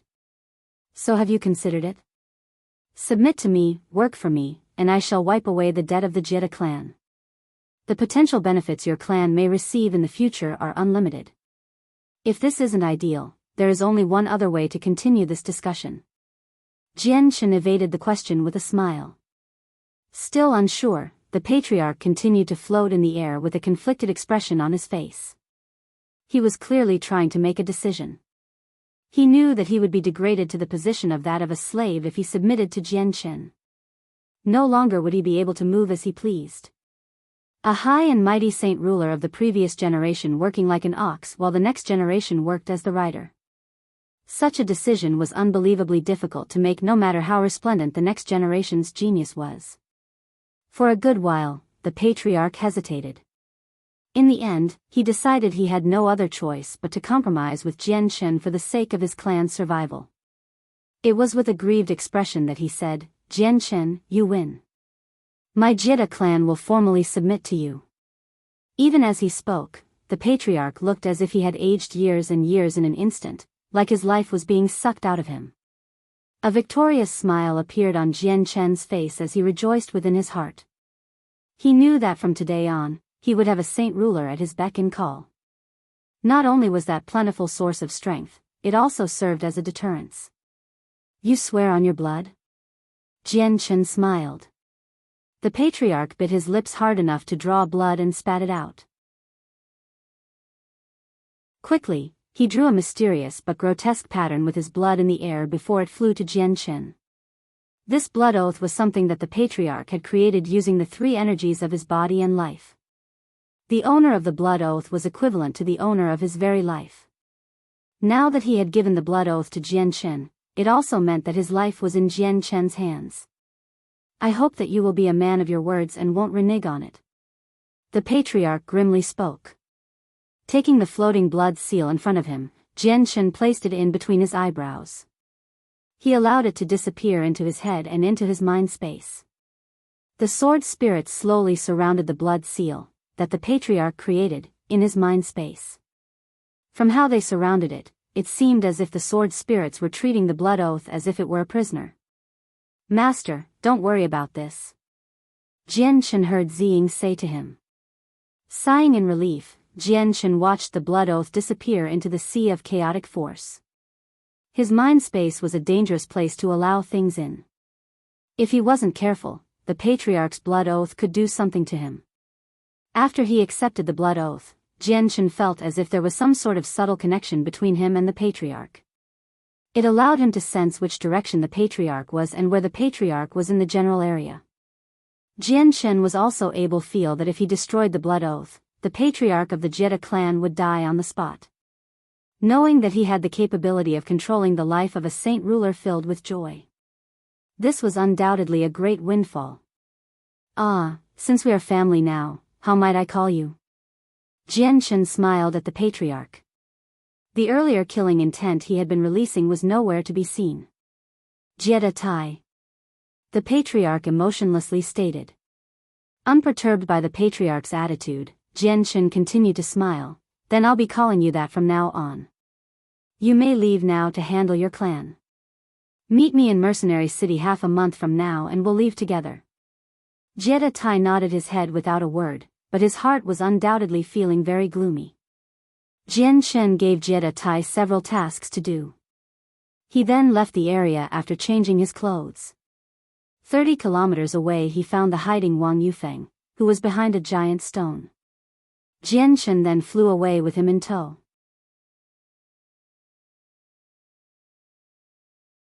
Chapter 631, The Transformation of Little Fatty, 2, The sky above was sunny.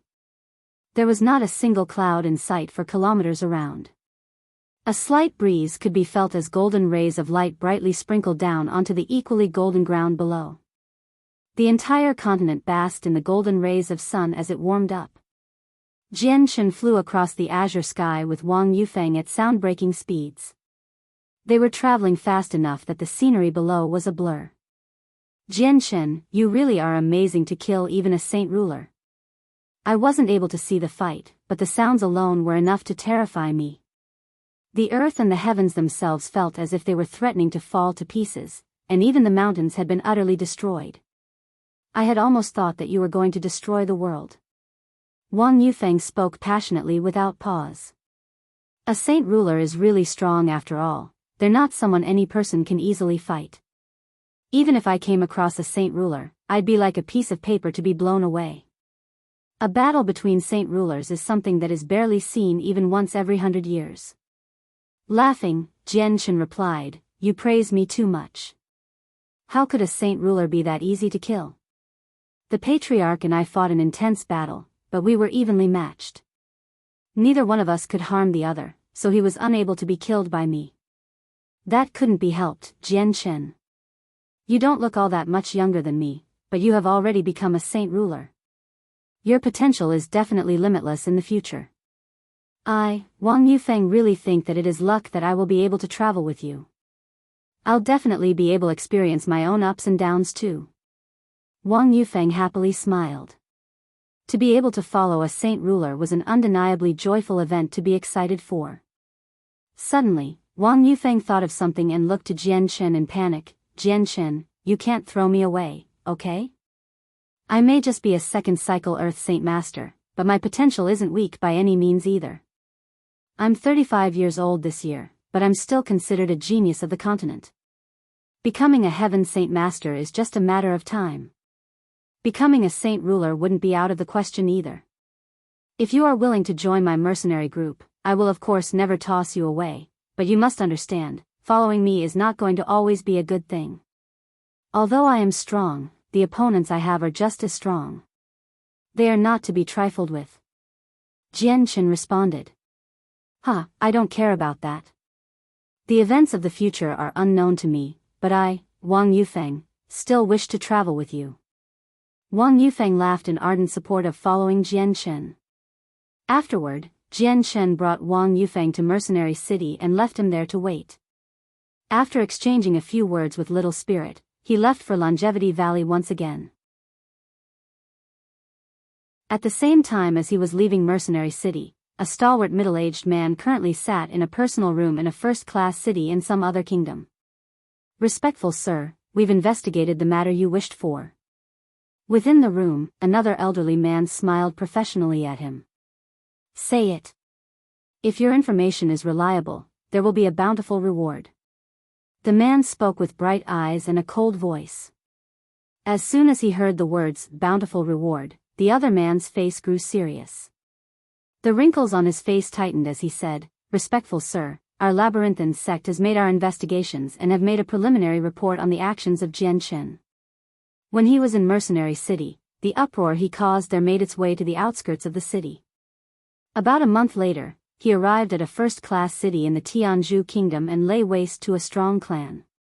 Even the city itself was harmed. It's assumed that a heaven-tier battle skill was used. The middle-aged man impatiently waved his hand, spare me the useless facts and get to the point. I wish to know where he is. Yes, right away.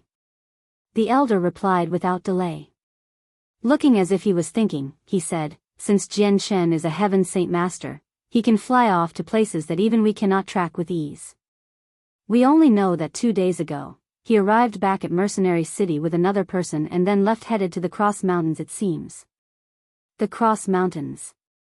The man's eyes lit up as he spoke. Why is he going there? Respectful sir, Jian Chen's destination might be the Cross Mountains, but we don't dare guarantee that he is going there. Whether he might alter or change his destination, we don't know, but we can guarantee that if we come across news of Jian Chen's destination, we will make sure to inform you with most haste. The elder finished his report. The man nodded his head and dropped a hefty bag of coins onto the table in front of him. This is your reward. Remember, you must follow Jian Chen and where he goes. If he heads far away from Mercenary City, tell me at once. Yes, yes. The elder quickly responded as he took the bag of coins. Opening the bag up, he allowed himself to look at the glittering coins inside with a transfixed expression. Jian Chen traveled back to Longevity Valley by himself. Now that he was done with most of his affairs, he could spend the rest of his time waiting in Longevity Valley for little Fatty to return. He could also make use of this time to familiarize himself with the chaotic force he had recently gained. With Patriarch Shi dead, the Shi family wouldn't dare send any more Heaven Saint Masters after Jian Chen. He wouldn't even need fear them. Since he was a saint ruler in strength, his foresight had greatly expanded. No longer did he fear the entirety of the Shi family, but neither did he feel like going on a trip to destroy the family. He was instead more focused on the expansion and training of the Flame Mercenaries. After he returned to Longevity Valley, Jian Chen began to converse with the villagers once more. Then, he went with Uncle Xiaomi to rest for some time. That night, Jian Chen ate dinner with Xiaomi and his wife before shutting himself in his own room. From there, Jian Chen sat as still as a stone statue and began to converse with the sword spirits to learn more about the chaotic force. Master, you are truly using the chaotic force now. Its power and might are much stronger than before. When Master uses the chaotic force, Master cannot use it to attack at random. Not only does this waste the chaotic force, it weakens the power. Ziying explained to him. Does that mean I must use my fists when I fight in the future? Jian Chen asked with some vexation. Yes, Master. The chaotic force is quite tyrannical. The average weapon wouldn't be able to withstand the chaotic force if it ran through it. Without the azulate swords being forged, you must fight your enemies with your bare hands. Ziying answered. Master, you shouldn't be so worried. You just have to get enough materials to forge the azulate swords. Yin and Yang were born from chaos, and Ziying and Qingsua were evolved from this Yin and Yang. Ziying and Qingsua are extremely strong. As long as Master succeeds in forging the azulate swords, the swords will become extremely strong when combined with the chaotic force. From that moment on, no one in the world will be able to stop Master. Qingsua added. Qingsua's words caused Jian Chen's mind to race furiously with delightful thoughts. He was extremely impatient to forge the azulate swords, but the task of forging them left him with a feeling of annoyance. The materials to forge the swords were far too difficult to find. Who knew just how long it would take before he would be able to gather enough materials to make the swords? Master, a ruler armament would be able to sustain the power of chaotic force. Why not find a suitable ruler armament to use in the meantime? Ziying suggested. Yes, Master. A ruler armament should be strong enough to withstand the chaotic force. Until the azulate swords are made, Master can use a ruler armament as a replacement. I know that only a saint ruler at the 9th heavenly layer is capable of leaving behind a ruler armament, but if that's the case, then a saint king at the 9th heavenly layer shouldn't be too different. Master, you should find the weapon that a saint king has left behind. Those would definitely be better than a ruler armament a saint ruler made. Ziying spoke. 9th heavenly layer saint king. Jian Chen could hardly contain his pained smile. A ruler armament was already a treasure that was nearly impossible to obtain, let alone items a Saint King at the 9th heavenly layer has left behind. A godly weapon like that was most likely impossible to find, but the sword spirit's suggestions hadn't been too outlandish. Whether or not he could one was up to luck. Ziying, Qingsua, a saint ruler can harness the power of space by understanding the profound mysteries of the world. Even if I'm able to use the chaotic force, I'm unable to harm them. Would you two have any ideas on how I can change that?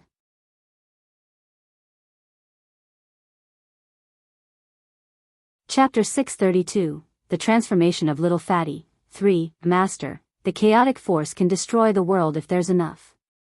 Your proficiency with the chaotic force can be considered subpar, but even now it's not something that a saint ruler could survive against.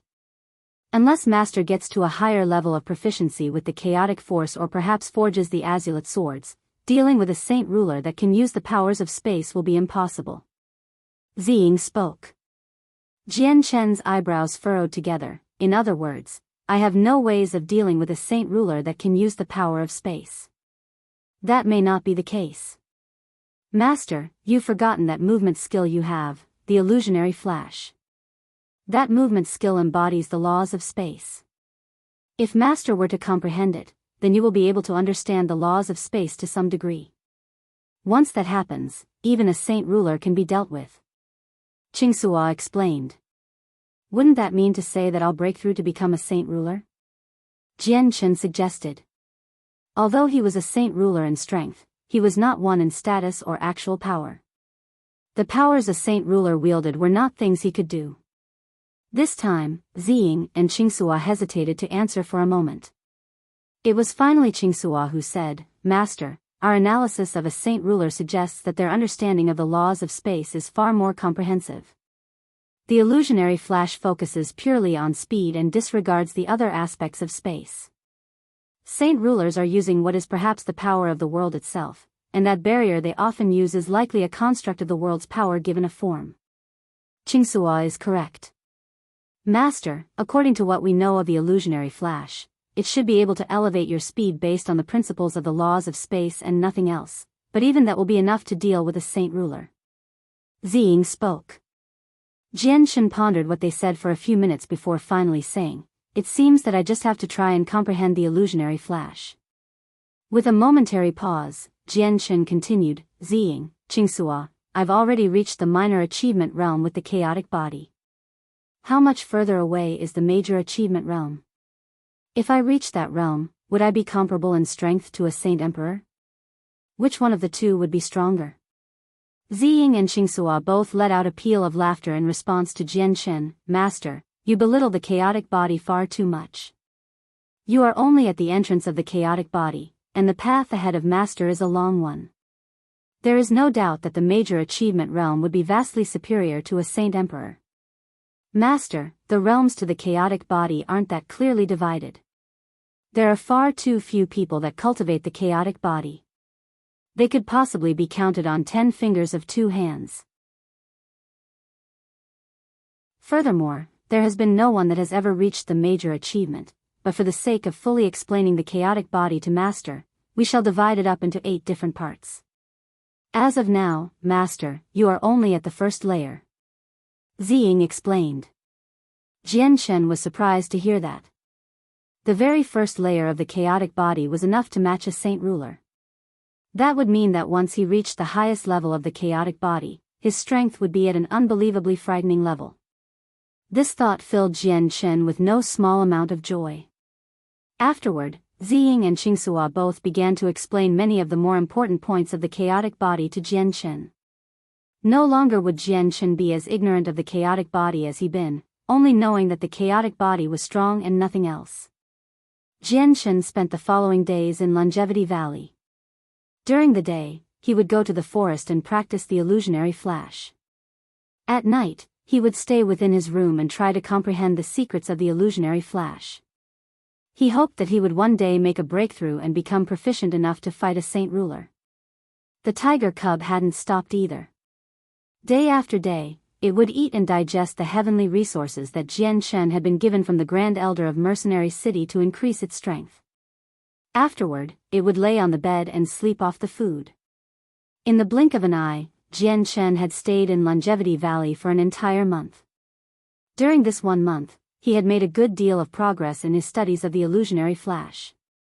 Although he wasn't at a level of mastery where he could deal with a saint ruler, he had still reached a far greater level of mastery. Over the span of this 1 month, the tiger cub had made a breakthrough to become a Class 5 magical beast with the help of the heavenly resources. The elevation in its power also caused the tiger cub's outer appearance to undergo a transformation as well. It could still freely control the size of its body, and it remained its previous small size with its adorable cat-like appearance. Its pure eyes were still filled with a bright light that seemed to have a life of their own. In addition, the wings on its back had grown even more, making the tiger look even softer than before. A touch of the cub felt warm and pleasant. Hidden within the forests behind Longevity Valley, a white blur traveled at great speeds through. The speed of this figure was so great that it seemed as if its body was just a mirror image that had been blended with one another, making it hard to discern the outline of the body. It was almost as if this person was one with the world, body moving without generating any wind, traveling swiftly and silently, like a ghost. At that moment, the blurry mirror images suddenly came to a stop. As soon as the figure came to a stop, a young 20-something-year-old man wearing coarse clothes could be seen. It was Jian Chen. With his eyebrows perked, Jian Chen turned his hand to reveal an object. In it was a single piece of white jade that had silently cracked in two. When Jian Chen saw that the jade had split into 2 white halves, his face grew serious. Turning his hand, he ground up the remaining pieces of jade into dust, and let them fly into the air. With the dust gone, Jian Chen turned around and disappeared from the forest with such speed that it was hard to discern where he was headed. After returning to Longevity Valley, he went back to the room where the tiger cub was sleeping. After leaving the house, he headed straight to the field where Uncle Xiaomi was working. As soon as he took several steps toward the field, the expression on Jian Chen's face suddenly changed. He hurriedly turned his head to the entrance of the valley. He could see a white blur traveling toward him from far away. Despite the distance, Jian Chen's eyes could clearly make out the blur. It was the distinct figure of a young man and elderly man traveling through the air. "Hey! Jian Chen, I'm back. You're here in the valley too. That's great." A loud voice called out from the air with great excitement. His voice was so loud that the entire valley heard it, giving everyone an idea of just who had returned. "That's little Fatty, he's back." A middle-aged farmer cried out before tossing down his hoe to run with the others toward the village entrance. "That's little Fatty's voice. The village elder has to be back too." From the fields, another middle-aged woman paused her actions to look into the air. When she saw 2 figures slowly descend from the sky overhead, a slightly reverent but admiring expression appeared on her face. The figures in the sky slowly came to a stop on the ground in front of Jian Chen. Of the 2, one was Elder Xiao and the other was a young stalwart youth right next to him. The youth was filled with a boastful aura, but Jian Chen could barely make out the hint of a bloody scent on him. This was the appearance of a young man who had experienced a path of massacre, a trial by fire, and a near-death experience. Staring at the young man in confusion, Jian Chen could hardly believe his eyes. The young person in front of him was really the little fatty he knew from before. The difference between him now and before was simply far too astonishing. It was practically impossible to recognize it was the same person.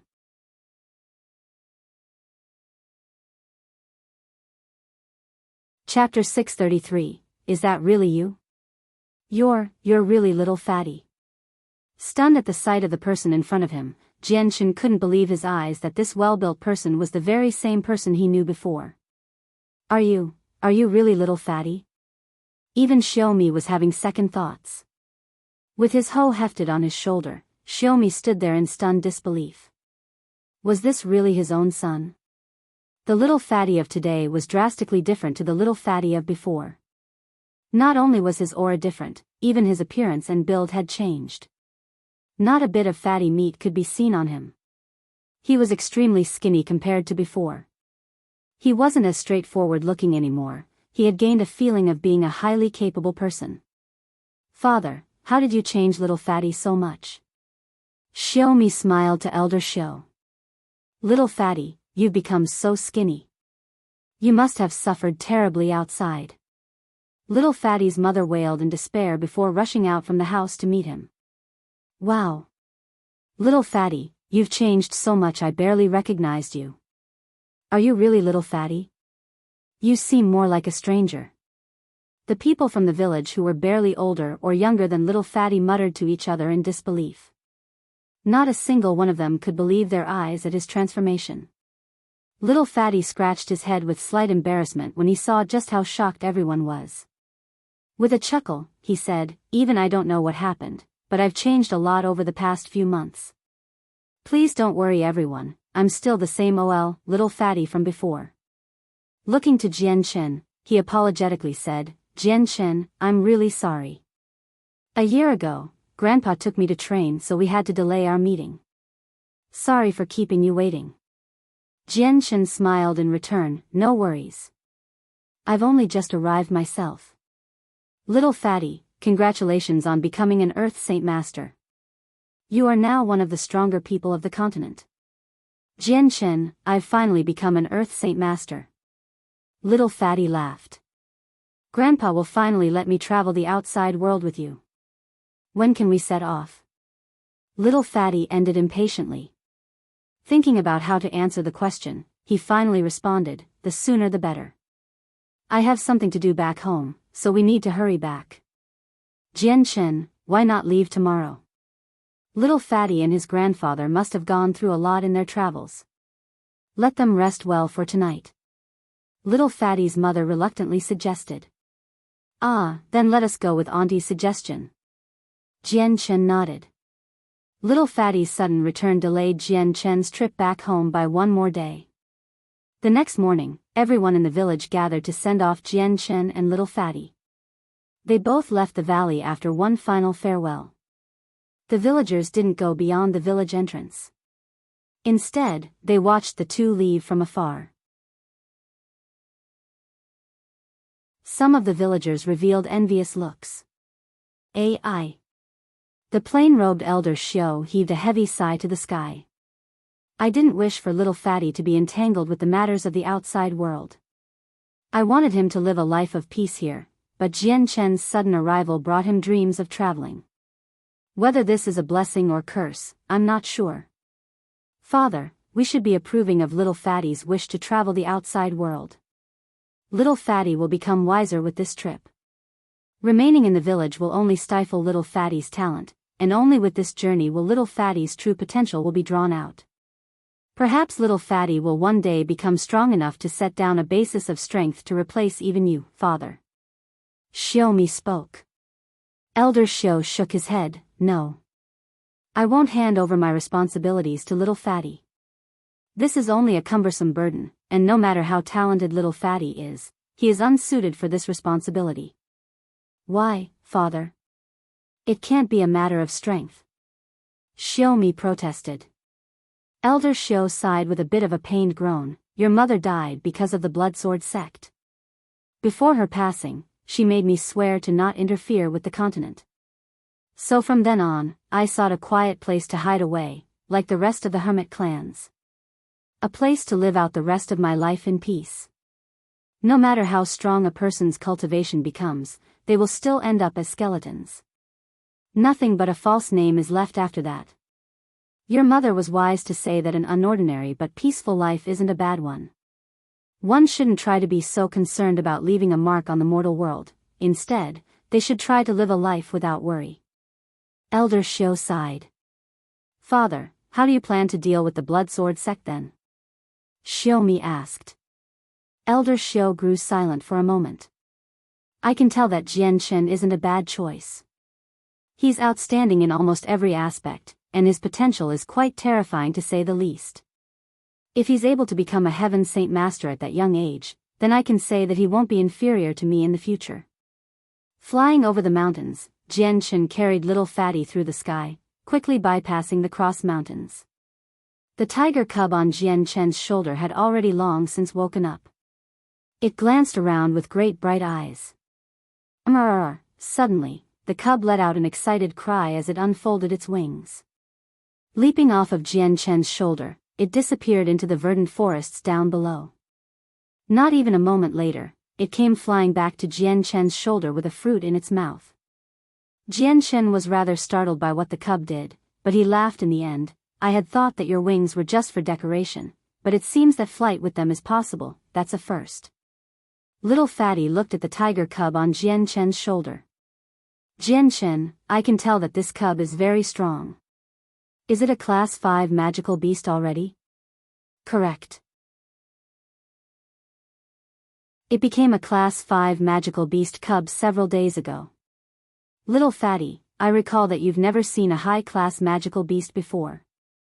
How were you able to tell the cub's strength? Jian Chen asked curiously. Little Fatty laughed. At one point Grandpa took me to some strange place where I had to kill all sorts of magical beasts time after time. I'm familiar with a Class 5 magical beast now, so it's only natural that I know how strong it is. At that moment, Jian Chen's face grew grim and his body came to a sudden halt in the middle of the air. His face also darkened for some strange reason. The reason for this strange occurrence was because his blood had suddenly started to bubble as if it was boiling water. This abnormality quickly spread throughout his body, causing his body temperature to increase. Jian Chen, what's wrong? Little Fatty was at a loss of words. He had no idea why Jian Chen was acting this way. Jian Chen did not respond since even he didn't know what was going on with his body. It was the first time he had experienced such a sensation. Could there be a problem with the chaotic body? Jian Chen thought, but even as he finished that thought, the two sword spirits immediately answered him. Master, the blood within your body has the anti-venom factor from the golden-striped silver snake. This is a reaction caused by that anti-venom. Since the golden-striped silver snake is a rare being, the two sides definitely have an attraction to one another. There has to be one of those snakes nearby. Presumably a strong one, Class 7 magical beast at a guess. Ziying spoke. A change overcame Jian Chen's face, but he did not say a second word about it as he immediately left the area. A golden-striped silver snake was extremely strong. It was also hard to come by. He had Little Fatty with him, so Jian Chen didn't wish for some sort of conflict to happen. Quickly leaving the Cross Mountains, Jian Chen headed straight for Mercenary City without pause. After 2 days, they finally arrived. As soon as he entered the city, Jian Chen headed straight to the inn where Wang Yufeng and Patriarch Jiede were residing. Exchanging several words with Wang Yufeng, he introduced everyone to one another. However, he did not divulge Jiede Tai's identity and gave a careless introduction when it was his turn. After the introductions were made, Wang Yufeng and Little Fatty became quick friends. Soon enough, they were laughing and chatting with one another as if they had always been friends. Jian Chen took Jiede Tai to another room to talk. After giving several heavenly resources to the tiger cub to let it fall asleep, he said to Jiede Tai, "Come with me to the Cross Mountains." What? The Cross Mountains? Jiede Tai cried out loud with great fear. Refusing Jian Chen, he said, "Out of the question. That is a forbidden zone to even the strongest of the continent. One couldn't go there unless one was a Saint King." Knowing that Jiede Tai was afraid, Jian Chen explained, "Rest assured, we won't be going deep inside, it'll only be the outside perimeter. I know the dangers of the mountains, so we won't be going to our deaths." Knowing that they wouldn't be going to the depths of the mountains, Jiede Tai sighed in relief. "As long as we don't go too deep in and don't cause too much trouble, that's fine. But what in the world are you going there for? There's no time to waste. Come with me for now. You'll understand when we get there." Jian Chen placed the sleeping cub on the bed and turned around to leave the room with Jiede Tai right behind him. After leaving the room, Jian Chen mentioned to Wang Yufeng and Little Fatty that he and Jiede Tai would be leaving Mercenary City. After that, they rushed to the Cross Mountains.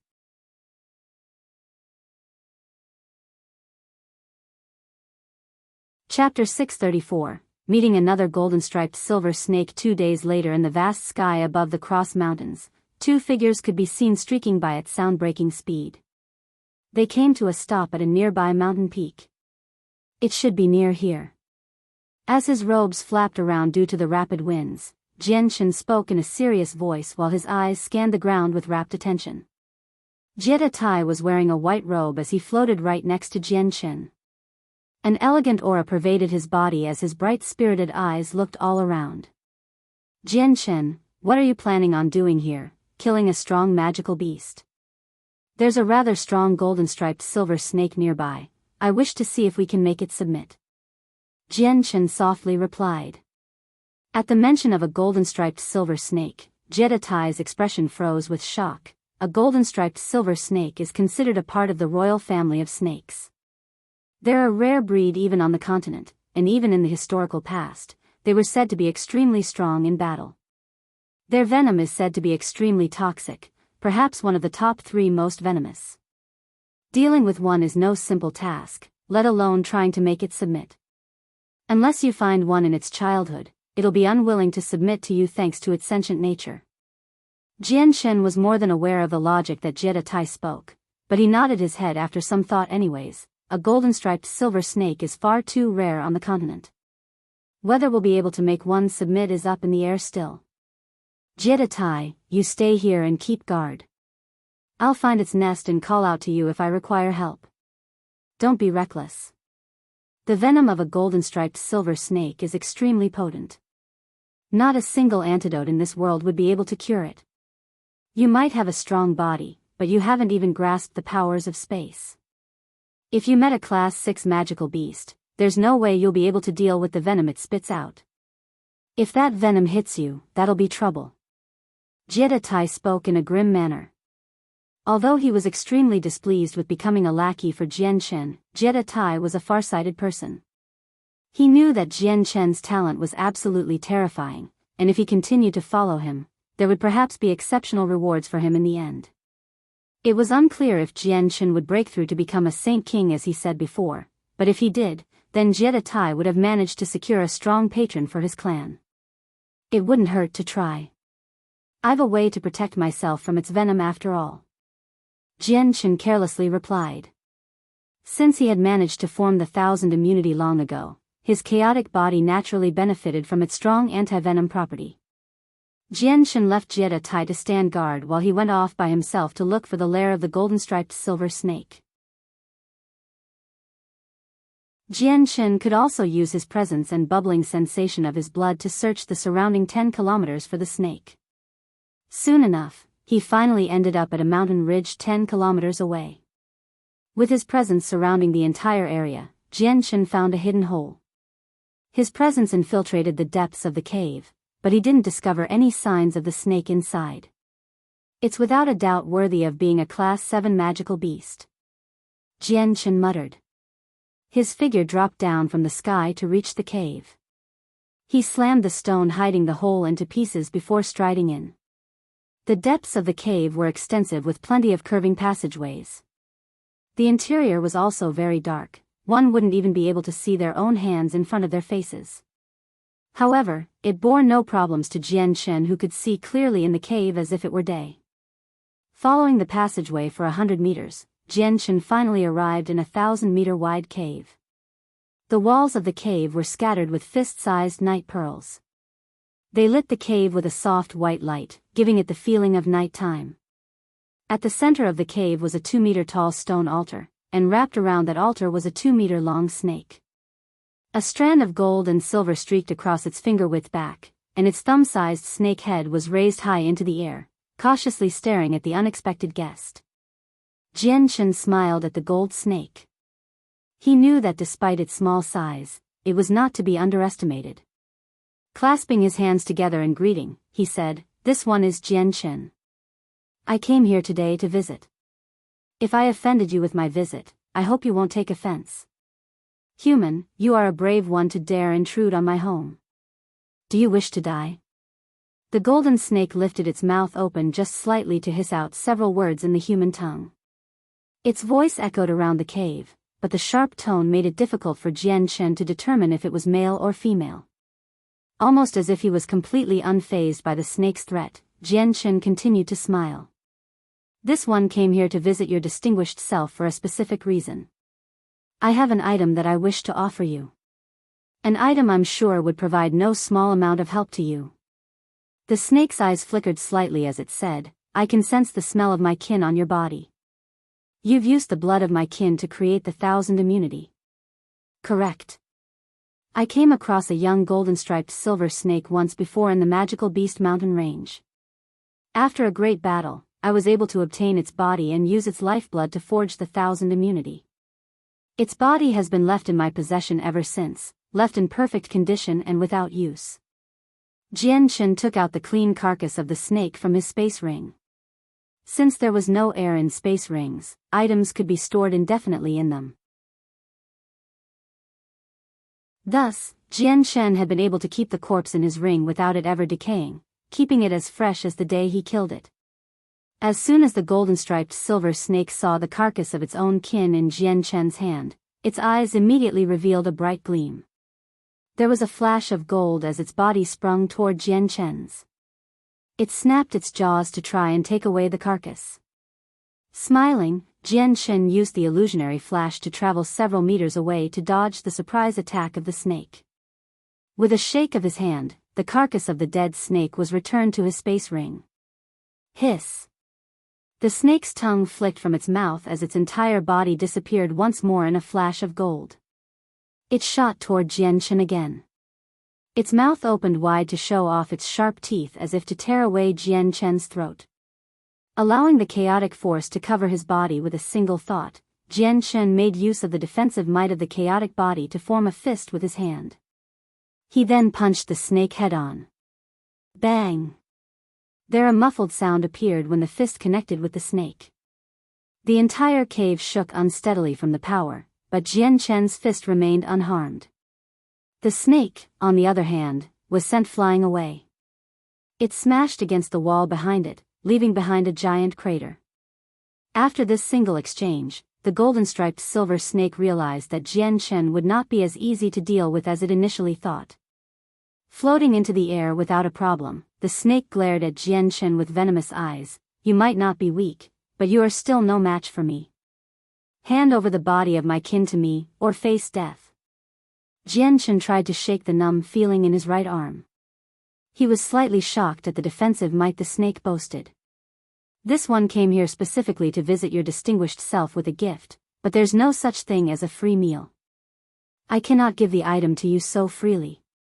Then what is it that you wish to take from me? The snake questioned. I want you to follow me for 10 years. I'll give you the item after that period of time. Jian answered. A malevolent glare entered the snake's eyes as killing intent began to leak from its body. With a furious laugh, it hissed, Human, you are far too naive.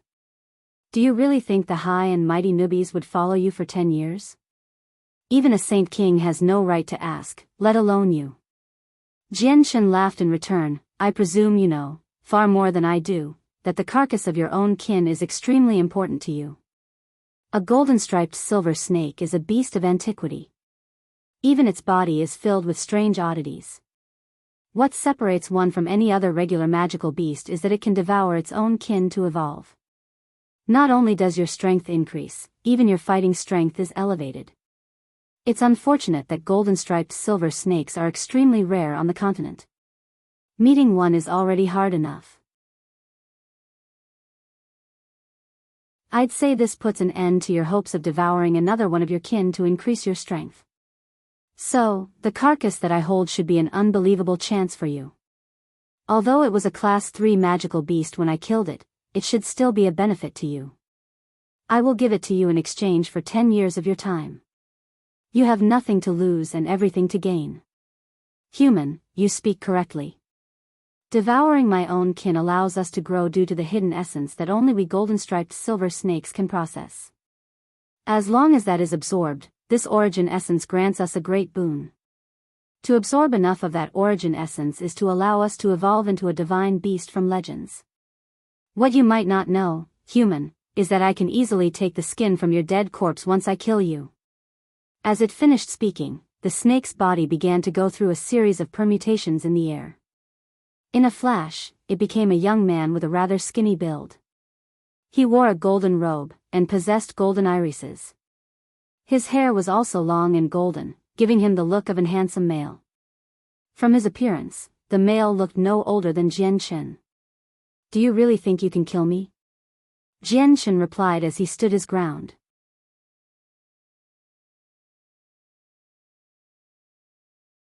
Chapter 635.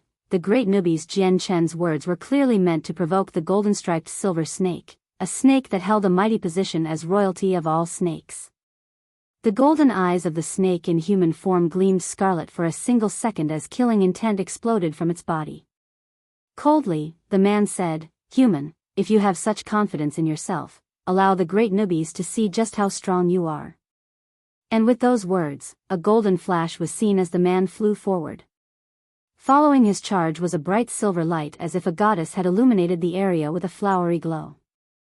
With the speed of lightning, the male shot toward Jian Chen. Before Jian Chen could dodge, Jian Chen was covered with strands of silver that began to weave around his body. In the blink of an eye, he was completely cocooned in the silver strands as if he were a silkworm. As soon the strands wrapped themselves around Jian Chen, they began to tighten around his body. Each strand was like a silvery steel as it covered every inch of Jian Chen's body. They were all as sharp as the edge of a blade. With Jian Chen nestled inside, he felt countless of blades cutting deep into his body, and if not for his chaotic body and its defenses, he would have been reduced to minced meat long ago. The chaotic force circulated around Jian Chen's body, protecting every inch of him. He let out a sudden grunt and shook his body, causing the silver strands to be shaken off his body and away into the air.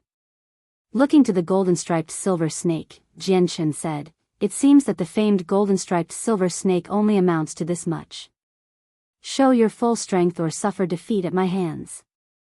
Jian Chen used the illusionary flash to immediately charge at the youth with an outstretched fist. "The strength of your body is astonishing to even me. Are you truly a human?" The male spoke with surprise. His eyes were leveled calmly at the fist coming at him. He received it with a powerful fist of his own. Boom! When the two fists clashed, a powerful explosion rocked the cave as a wave of energy burst away from the impact zone. The entire cave shook to its foundations as stones fell one by one from the ceiling. In every corner of the cave, several fractures could be seen starting to spread. The golden-robed youth was sent flying from the punch before impacting against the cave wall behind him. Another crater was formed upon impact and the youth's body sank deep into the wall. Despite the young man being a transformed state of the golden-striped silver snake, it still boasted a powerful defense and equally powerful strength. Even that wasn't enough to contend with the strength of the chaotic body that Jian Chen used. As the young golden-robed man walked out of the crater, it looked a little worse for wear. However, there were no inherent injuries to his body, and his face was several shades more serious. He no longer showed that previous disdain for Jian Chen. Instead, he stared at his slightly shaking right arm in shock. This time, it had been the snake that had eaten up a loss. "No wonder you are known as a beast of antiquity. Your body is so strong that my fist didn't break your arm." Jian Chen laughed. He was rather surprised to experience the strength of a Class 7 magical beast. Compared to a saint ruler, the contrast in strength was far too much. "Your flesh is enough to stop even mine." "But how? Humans shouldn't possess strength like that. Are you a half-breed? Or a war god from the ancient Bai clans?" The snake questioned. No longer was there as much confidence in his voice. "What war god from the ancient Bai clans? I have no idea what you're talking about. I am a genuine human." Jian Chen laughed. "Impossible. How could a human possess a body like that? It's stronger than even the flesh of a magical beast." The snake snapped unconfidently. Quirking his lips, Jian Chen replied, "How about it then? Why don't you think over my previous suggestion? Follow me for 10 years and I'll give you the carcass of your kin. That's the only way you'll be getting it since you have no way of killing me." The snake's face grew darker and darker the more it listened to Jian Chen. "Wishing for the great Nubis to follow you for 10 years is no easy task. The battle has only started. Even if your body is strong, I still have plenty ways of harming or disposing of you. Is that right? Then please allow this one to experience your guidance. Jian Chen laughed. Using the illusionary flash to get close to the snake, Jian Chen brought forth a tremendous amount of chaotic force into his fist and slammed it onto the male's chest. Following the wake of his fist was a series of ripples in space itself, showing just how strong the punch was. After experiencing a loss the last exchange, the snake knew just how troublesome Jian Chen's fist was. He no longer wished to take it head-on. Using the powers of space to travel behind Jian Chen, a flash of golden scales could be seen covering the male's right fist. Forming a claw with it, the snake flashed forward to grab Jian Chen's back. PFT. As soon as the sharp claws of the male's hand made contact with Jian Chen's chaotic body, they were stopped. The tips were unable to penetrate Jian Chen's skin. It was almost like there was some sort of energy blocking them, causing the male to be unable to move any further. A brilliant gleam entered Jian Chen's eyes as he swallowed another burst of chaotic force from his dantian. A burst of energy flew forth from his body as wildly as a rampaging horse. He moved his hand to slam the 5 fingertips of the male whose claw was touching him. The male trembled briefly before he took back his claw hand with lightning-quick speed. There was a slight aching pain from his fingertips, causing the male to feel alarmed. He knew that this feeling meant his finger bones had been broken. What power is this? How is he so strong? Perhaps he really is a war god from the ancient Bai clans? Aside from the war gods, no other human could possibly have such strength or power. The snake thought to himself, completely befuddled. Unwilling to give the golden-robed male any more time to think, Jian Chen flew forward. His fist moved through the air to deliver yet another stunning strike. However, the male used the powers of space to escape 10 meters away, gain some room, but his actions had been predicted by Jian Chen. He used the illusionary flash to arrive in front of the male with his fist still traveling unimpeded. A crimson light entered the golden irises of the male. Unable to dodge, its only option left was to take the blow. With his arms an equal distance apart, the energy of the world began to gather in between the open space of his hands. Strand by strand, a mysterious power began to gather from the surrounding world into the center of his hands. He then pushed the mysterious power toward Jian Chen's incoming fist.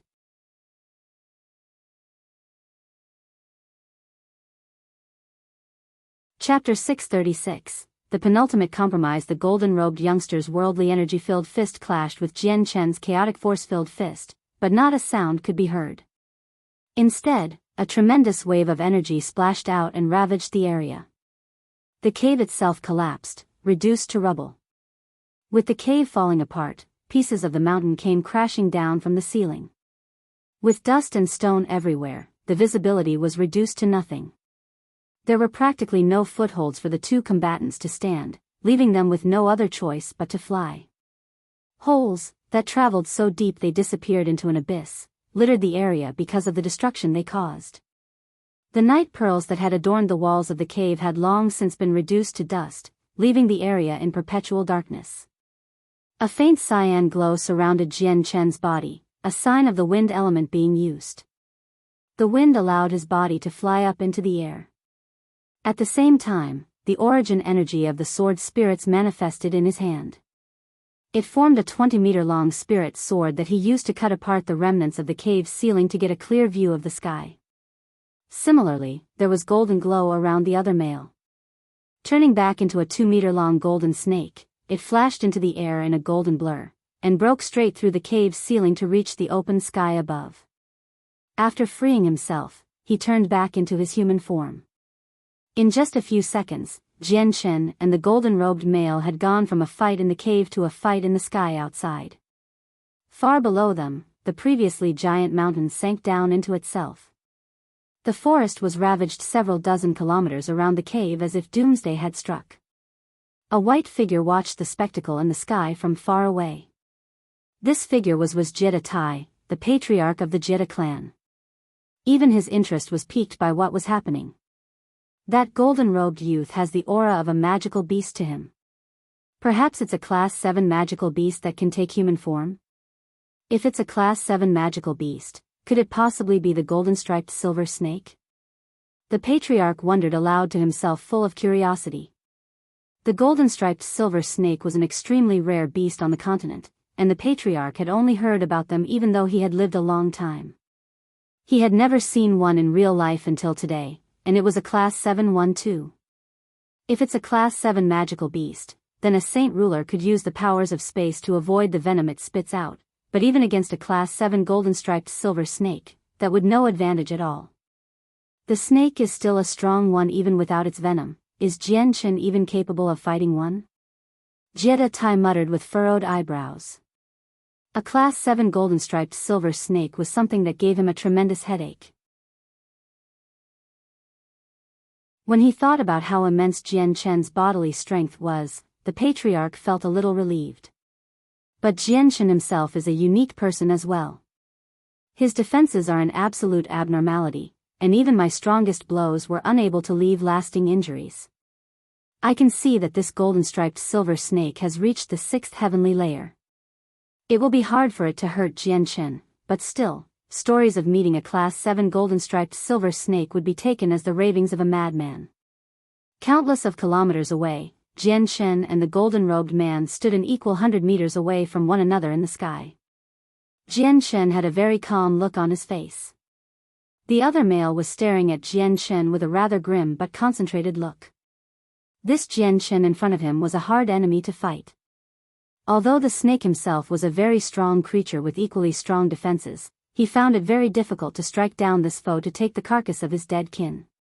What gave him the biggest headache was the fact that Jiede had managed to gain the 1000 immunity, making him immune to even his venom. A Class 7 magical beast was far stronger than a Class 3 magical beast, but the venom was still unable to harm Jiede. You should understand by now that you cannot kill me nor can you steal away what I own. The only way to earn it is by following me for 10 years. 10 years is nothing to a being like you. It's an infinitesimally small loss with extremely huge returns. Take your time to consider it. Jiede goaded. Growing silent, the golden-robed man stared ahead with bright eyes that gave no hints to what he was thinking. After waiting for some time, Jiede said, I have very little time to waste around here. I'll give you a few more moments to think. If you're still unwilling, I'll be taking my leave with this item, taking away your only chance of earning this treasure. If I step back into the human world, you'll be hard-pressed to find me. The fists of the golden-robed man clenched as hints of scarlet entered his eyes. Just faintly, a strong urge to kill could be felt radiating from him. Sensing the killing intent of the snake, Jiede sneered, I know that your true strength isn't just this, but you've experienced how strong my body is firsthand. You cannot kill me. You cannot wound me. If I wish to leave, you have no way of stopping me, and to reinforce the matter, I've another strong companion nearby. Human, I am a being of the magical beasts. Would my travels with you in the human world not cause you to fear the troubles that accompany me? The male spat. Shaking his head, Jiede replied, there are plenty of magical beasts living in the human world, many of them are strong. I know there is a treaty between the strongest of the human world with your magical beast clans, but this only applies to those of the Gilligan clan. You aren't of the Gilligan clan, so there would be no trouble for you to travel in the human world. You know quite a bit of information, but how did you come to know that I'm not of the Gilligan clan? The male asked. Smiling, Jiede replied, the strongest that humanity has to offer has prohibited Class 7 magical beasts of the Gilligan clan from stepping beyond the Cross Mountains. You're a Class 7 magical beast, yet you live so close to the exterior of the mountain range. Furthermore, you fought with me without worrying about humans coming after you. I could tell from that you're not of the Gilligan clan. To ignore these hints would mean I, Jiede, am an ignorant fellow. You speak correct. I am not of the Gilligan clan. At the mention of that clan, the golden-robed man had a look of disdain enter his eyes. The Gilligan clan is nothing more than a chess piece placed on the Tian Yuan continent from the Divine Beast continent. How could I, the great Nubis, be a chess piece for another? The male pridefully stuck out his chest. Jiede refrained from smiling when he heard how the snake referred to itself. The snake in front of him was clearly a prideful one. Similar to the aristocratic sons of nobility, but instead of being proud of being rich, the snake was prideful of its strength and its heritage as a beast of antiquity. We've already gone past the time limit. What is your decision? The snake grew silent. He was an inherently prideful being. He felt it beneath his station to work as an attendant to another, but he desperately coveted the dead corpse of his own kin. He knew that if he could absorb the origin essence, he would be able to grow much stronger, which made it difficult to give up on the idea. Very well, human. You win. I, the great Nubis, will travel with you for 10 years. Once those 10 years are up, we will have nothing to do with one another. The male compromised. Since the carcass of his dead kin was far too important, he would not refuse the offer. Good, that's settled then. Jiede smiled happily. A Class 7 magical beast as a new entree to his ranks would tremendously increase the strength of the flame mercenaries. Even the Sect of Dragon and Tiger would be completely intimidated by one. Let us make one thing clear first. In our 10 years together, I will not do any heartless tasks or anything that I am not willing to do. The male spoke. Jiede nodded his head after thinking for a moment. No problem. I can promise you that, but in return, you will not stand by the sidelines if there is any trouble that comes our way. Deal. The snake felt that this deal was a good one. He agreed with Jiede as a result. A smile reached Jiede face at that. Although the snake would only follow him for 10 years, 10 years was far more than enough for him to finish what he needed to do. Jiede took out the corpse of the golden-striped silver snake he had killed years ago from his space ring and threw it to the other male. This is yours. As the corpse floated over to the male's sharp eyes stared at it with excitement. Turning to look at Jiede, he asked, You have that much faith in me? Are you not afraid that I would renege on the deal? You're of the royal family of the snakes with pride beyond all else. Your word would be equivalent to the 9 sacred tripods. I am of the belief you are a being of your word. A great big smile appeared on the male's face. I am fond of these words. I, the great Nubis, am not a being that speaks empty promises. Worry not, when I say 10 years, I mean 10 years and not a day less.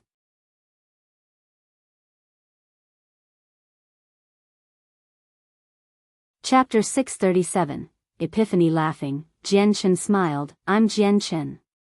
You can call me by that name from now on. Your name is Nubis, I take it. I'll be calling you that from now on as well. The completion of his mission made Jiede extremely happy. After exchanging several happy words with Nubis, the two enemies became a group that would later be fighting shoulder to shoulder in battle. Jiede and Nubis flew toward Jiede, who was waiting for them several kilometers away in the air. When Jiede saw the astounded look on the patriarch's face, he couldn't help but give a wry grin. From now on we are all part of a family. Allow me to introduce everyone then. This is the Class 7 golden-striped silver snake, Nubis. This is a saint ruler, Jiede. The great Nubis. The male corrected Jiede in dissatisfaction. It is an honor to meet you, the great Nubis. Up against a golden-striped silver snake, Jiede did not desire to be negligent of his manners. He made sure to cup his hands in respect. While he was calm on the outside, his mind was in disarray. In truth, he found it hard to believe that Jiede had managed to make a foe like the golden-striped silver snake submit to him, especially since a Class 7 magical beast was by no means easy to fight. Attentively, Nubis stared at Jiede for a moment before haughtily saying, Third heavenly layer, your strength is just barely adequate. A series of color changes washed over Jiede's face at those words. He was angered by the words of Nubis, and if it were a human saint ruler that had said them, then he would have immediately become hostile. However, just thinking about how different a golden-striped silver snake was, he had no other choice but to quash his anger down enough for it to not show on his face. He didn't have the 1000 immunity, which could negate the snake's venom, like Jiede did. The venom from a Class 7 magical beast was far more than what Jiede could take. The great Nubis, sire, this one will be a comrade in arms in the upcoming times with you. I hope that you and him will be able to get along and avoid any conflict. Jianchen spoke. He felt rather unhappy at the contemptuous words Nubis said when he spoke to Jiede. Although Jiede was his lackey now, he was still a saint ruler that brokered far too much power and dignity to be ridiculed. Very well then. Nubis shrugged his shoulders. He was a being that was inherently proud, so it was only when Jianchen asked that he would bother trying to tone it down. Jiede felt slightly relieved when Jianchen spoke. A simple phrase caused Jiede to look at Jianchen in a slightly better light. Now he was a little more accepting of his lowly status. Afterward, the three of them didn't bother to stay in the area much longer. They flew toward Mercenary City. Not too long after the three left, a purple-robed elder appeared out of nowhere. His eyes stared at the three retreating figures as he muttered to himself, "Only a year has passed since I last saw him, yet Jianchen's strength has already progressed so much that even that little snake cannot harm him. How truly astounding, but how is his body that strong? Is he really a reincarnation of one of the war gods from the ancient clans?" Thinking for a moment, the elder then shook his head. His body and the special characteristics of the war gods of the past are completely different. He must have used some sort of secret technique to gain such a strong physique. If a fifth heavenly layer saint ruler is unable to inflict a mortal wound on him, then it seems that I'll be able to feel at ease while little fatty travels with him. He will be able to achieve the goals I have for him soon enough, I hope. At this, the figure of the elder gradually faded away from the world. In the end, his body could no longer be called the body of a human. It was more like a construct made from the powers of the world. For 2 days, the three men traveled back to Mercenary City in a hurry. However, only Jiede and Jianchen had entered the city while Nubis stood 1,000 meters away from the barrier. Mercenary City prohibited any high-class magical beasts from entering. It only allowed mounts free entry. Jianchen was worried something had happened back at home since his half of the jade slip had broken. Thus, instead of staying in Mercenary City for a moment longer, Jianchen directed Little Fatty and Wang Yufeng to hurry out to regroup with Nubis. As Jianchen approached Nubis once more, the snake gave a sudden start. Both of his eyes swung to the tiger cub that was resting on Jianchen's shoulder with a look of absolute shock. "I am, impossible. It has appeared once more in this world." As soon as he saw the tiger cub, Nubis immediately cried out without a single bit of his previous regal dignity to be heard. Despite the tiger cub being only a weak Class 5 magical beast that Nubis would normally disregard, the origins of the cub were something overwhelmed Nubis. The power that ran through the bloodline of the tiger cub was far too massive. Nubis swore that not once in his life had he ever felt such a domineering pressure. Even a Class 8 magical beast, the magical beast equivalent of a saint king in the human world, would not be able to force Nubis to feel this very intense, dreadful pressure. It was a pressure that shook his soul to its very core so that he wouldn't dare rebel. In fact, he even felt the urge to kneel down on his knee to swear his allegiance to the cub. As a golden-striped silver snake, Nubis was a Class 7 magical beast that knew plenty of the world. He understood just what sort of existence this magical beast was to possess such tremendous power. Combined with the special characteristics of the cub, Nubis was sure of its true identity, but even still, he was completely dumbfounded by the revelation. Jianchen could tell that Nubis had learned the truth of the tiger cub's identity from his reaction, but this outcome was something he had expected. Thus, he was not surprised. "Oh, great Nubis, I hope that you'll be able to safeguard this secret." Jianchen discreetly spoke to him. Still not yet fully recovered from his shock, Nubis continued to stare at the sleeping tiger cub a moment longer before looking at Jianchen. "Jianchen, does this mean you know its identity?" Jianchen nodded his head, but the proximity of Jiede, who was carrying Wang Yufeng and Little Fatty, made Jianchen pull Nubis away before he whispered, "Great Nubis, the winged tiger god is a divine beast of antiquity. It'll definitely become the true king of the magical beasts in the future, but since it is a cub, now would be the best time to foster friendly relations with it. This for you is a great opportunity. I believe you understand just how terrifying the winged tiger god is. Nubis' eyes filled with a bright light while he clenched his fists. He wasn't an ignoramus. Jian Chen's words left him to ponder to himself even more than before. He knew that this was a once-in-a-lifetime event that he couldn't possibly hope to miss. The strength of a winged tiger god was something that far surpassed any human he knew of. In the case that the winged tiger god matured fully, not a single force in this world would be able to stop it. Worry not, I know what must be done. Nubis reassured Jian Chen. Letting out a sigh of relief, Jian Chen smiled. Let's go then. Afterward, Jian Chen and the others traveled toward the Qinhuang kingdom. Nubis had been very quick to regain his regular calm, but every so often, as they traveled through the sky, his eyes could be seen lingering on the tiger cub with a hint of fear. Nubis' earlier loss of composure had been noticed by Jiede. He now kept his eyes on the tiger cub on Jian Chen's shoulder. He had noticed the cub earlier but had took it to be a small cub that Jian Chen was fostering. Thus, he didn't bother wasting any thoughts about it, but Nubis' reaction made him realize he was a bit too hasty when he made his evaluation.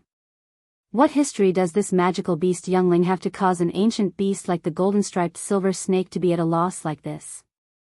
Jiede thought to himself in curiosity, wondering what the tiger cub was. As Jian Chen and his entourage were en route to the Qinhuang kingdom, the stalwart middle-aged man from last time was seated in yet another private room of a building in a first-class city in the kingdom closest to Mercenary City. Right in front of him was the same old man that had greeted him last time. Respectful sir, there was an important message that had to be reported straight away. Our spy has made a concise report that Jian Chen has left Mercenary City. He is traveling in the direction of the Qinhuang kingdom. According to what we know, the Qinhuang kingdom most recently gained another imperial protector that goes by the name Jian Chen. It would be my guess that they're the same person. The elder informed the man. A brilliant light entered the seated man's eyes as he said, "This information isn't half bad. You've done well. Take this. Consider it your reward and the surplus a bonus." Throwing down an exquisite space ring onto the table, the man left the room. After 2 days' worth of traveling over thousands and thousands of kilometers, Jian Chen's group finally managed to make it to the edges of the Qinhuang kingdom. Without any time to rest, the group headed for the palace. Unbeknownst to them, an extremely faint image floated several thousand meters overhead, looking down on the group. This image looked similar to the middle-aged man, but his face was extremely sinister. "Winged Tiger God, I've finally found you." The man excitedly spoke.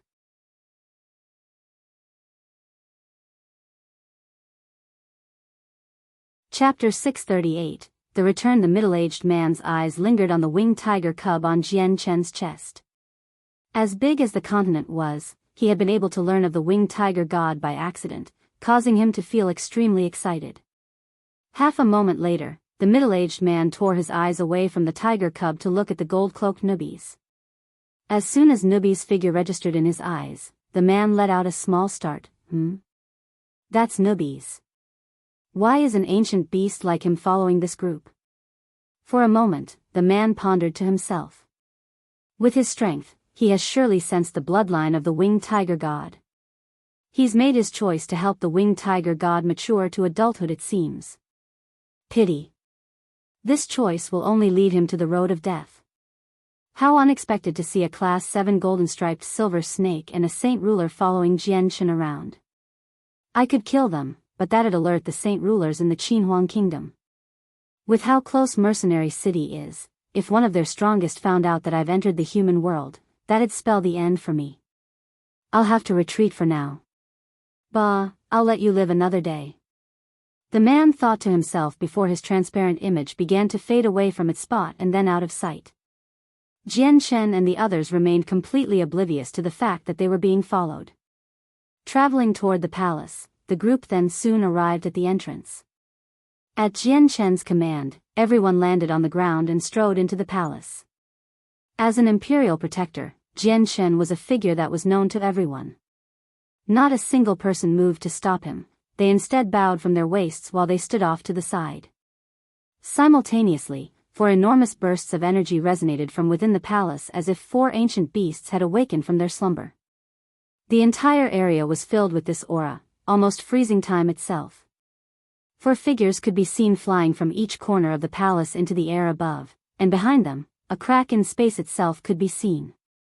It was as if they were traveling within space instead of air. With unbelievable speed, the 4 figures surrounded Jian Chen and the others. Jian Chen pays his respects to the 4 seniors.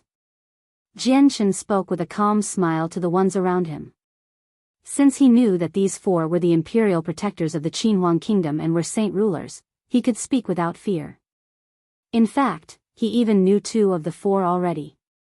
Jian Chen, it's you. One of the middle-aged men spoke in surprise. Turning his eyes to the golden-robed Nubis and Jiede, his eyebrows furrowed together, Jian Chen, who are these 2? With his strength, he could sense that the 2 figures in front of him were also saint rulers. Seniors, these 2 are Jiede and Nubis, 2 good friends of mine. Jian Chen explained with a smile. The 4 imperial protectors looked on in uniform shock. They couldn't believe what Jian Chen had said. They would never have thought that Jian Chen would have yet another 2 saint ruler friends. This was a strength that even the Qinhuang kingdom valued greatly. The great Nubis. Nubis argued in annoyance. Oh, great Nubis, you are truly so great. How could I be so blind to not see that? Wang Yufeng cajoled from the side. As soon as Wang Yufeng spoke, Nubis took the words as a personal attack and insult to his pride. To hear this from an insignificant ant that hadn't even yet lived for a fraction of his life, Nubis' inherent pride felt greatly insulted. Nubis' face darkened several shades as a hint of crimson light entered his eyes. An intimidating aura began to leak from his body. It moved toward Wang Yufeng before Nubis grabbed Wang Yufeng's throat with a hand. Youngster, Nubis started coldly, do you even wish to live if you mutter these words? Do you not think the great Nubis will not kill you where you stand right now? Wang Yufeng found it impossible to escape or even move because of the death grip that Nubis had on his throat. A feeling of suffocation began to well up from his body.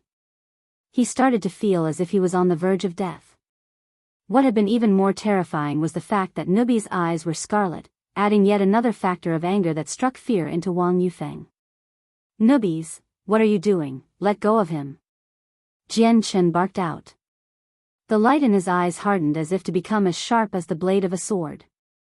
Nubis' actions had startled even Jian Chen since Wang Yufeng was a member of their party instead of an enemy.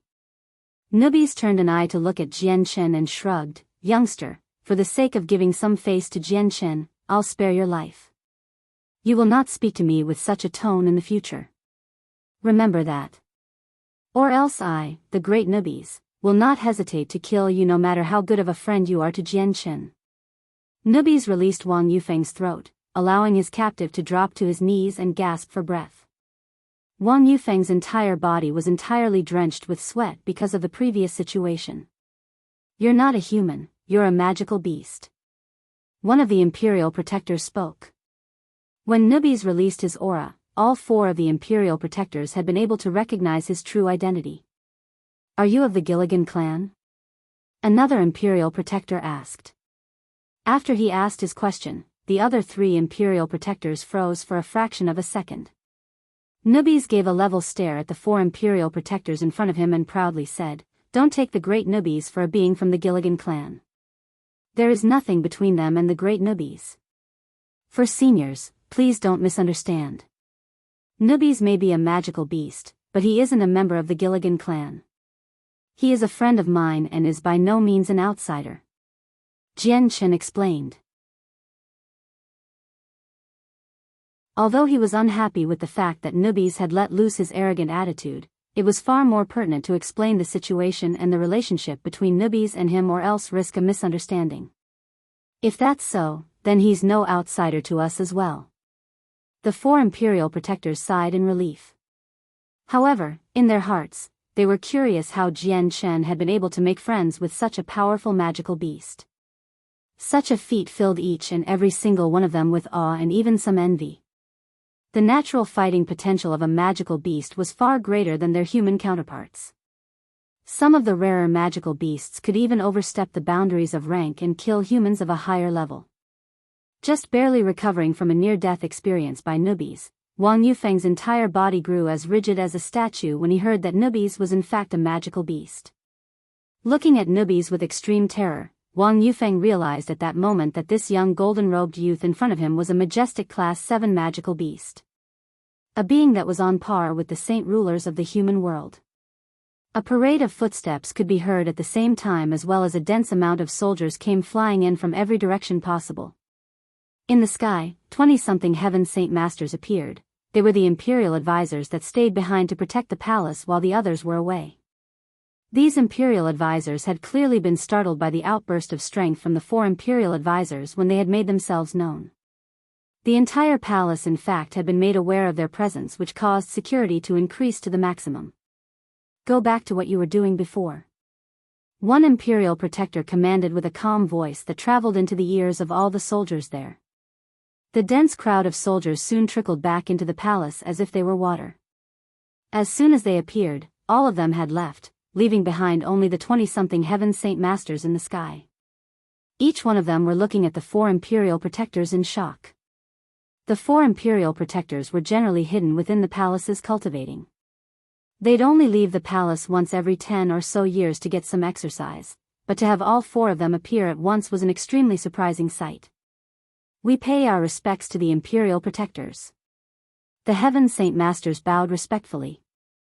One of the imperial protectors waved his hands and replied, "You may leave." Yes. The 20 heaven saint masters replied before glancing curiously at the entourage behind Jianchen. Silently withdrawing, each one of them was extremely curious despite their calm demeanors. These strangers had been enough to startle even the 4 imperial protectors. This meant that these strangers were definitely important people. Jianchen, I heard that you came across some trouble while in Mercenary City. Although we wanted to help you, the Qinhuang Kingdom was facing some dangers that we had to address. Thus, we could spare no time to help. We hope that you won't take offense to that. An imperial protector apologetically smiled at Jianchen. It didn't matter if it was the feat Jianchen had accomplished back in Mercenary City or the fact that 2 saint rulers were traveling with him. The 4 of them couldn't risk mistreating Jianchen right now. A great big smile appeared on Jianchen's face before he began to make conversation with the 4 imperial protectors. After several words, he got to the main problem at hand. Seniors, something is happening back within my homelands, so I must hurry back there right away. If we may speak another day. That's fine, we won't take up Brother Jianchen's time any longer if that's the case. Afterward, Jianchen and the 3rd prince, Qin Ji, managed to say their goodbyes. Then the 4 imperial protectors led Jianchen's group to the space gate where they would leave the kingdom from.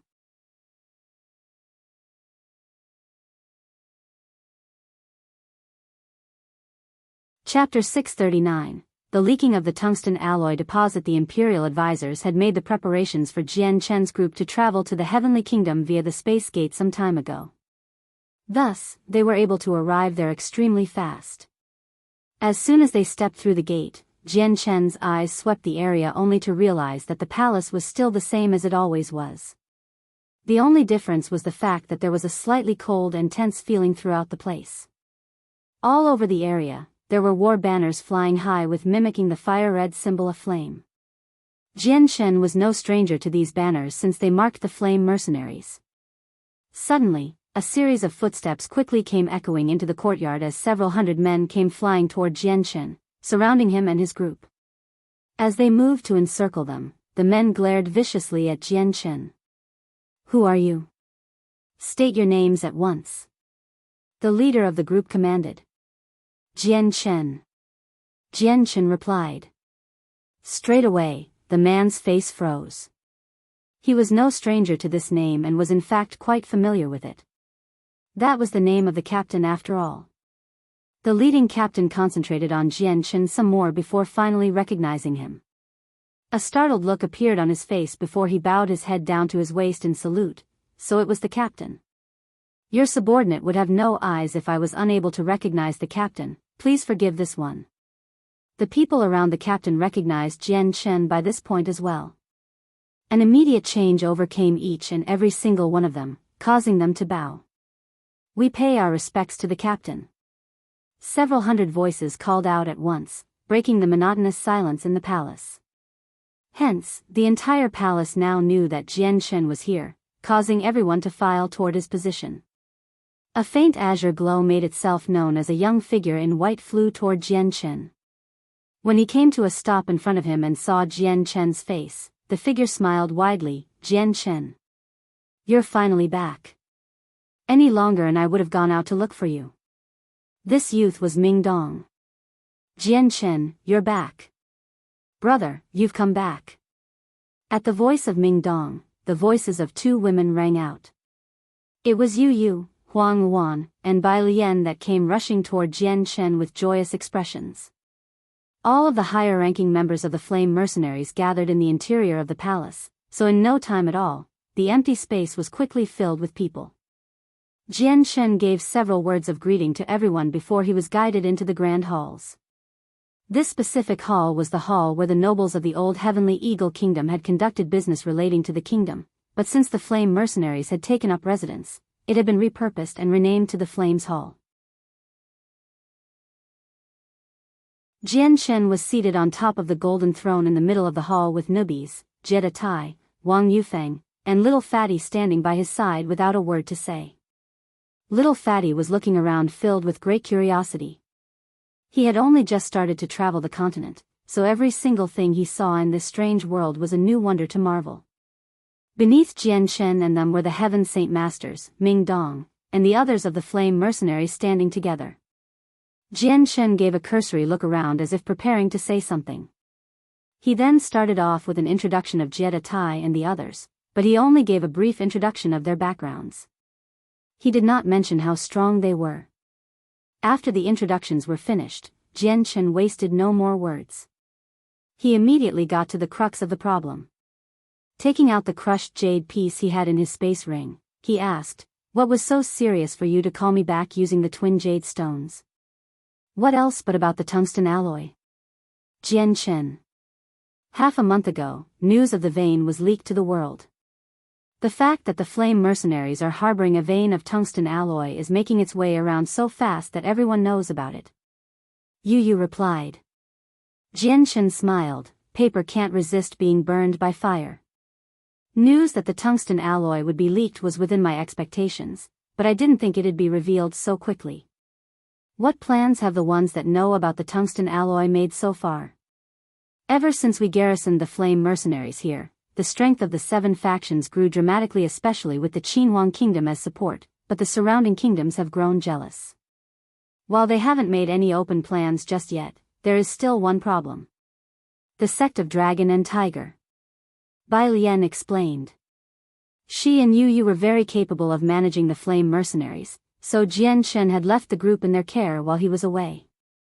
While there were plenty of strong individuals in the Flame Mercenaries where even Heaven Saint Masters were abundant, strength was not a decisive factor in regards to management.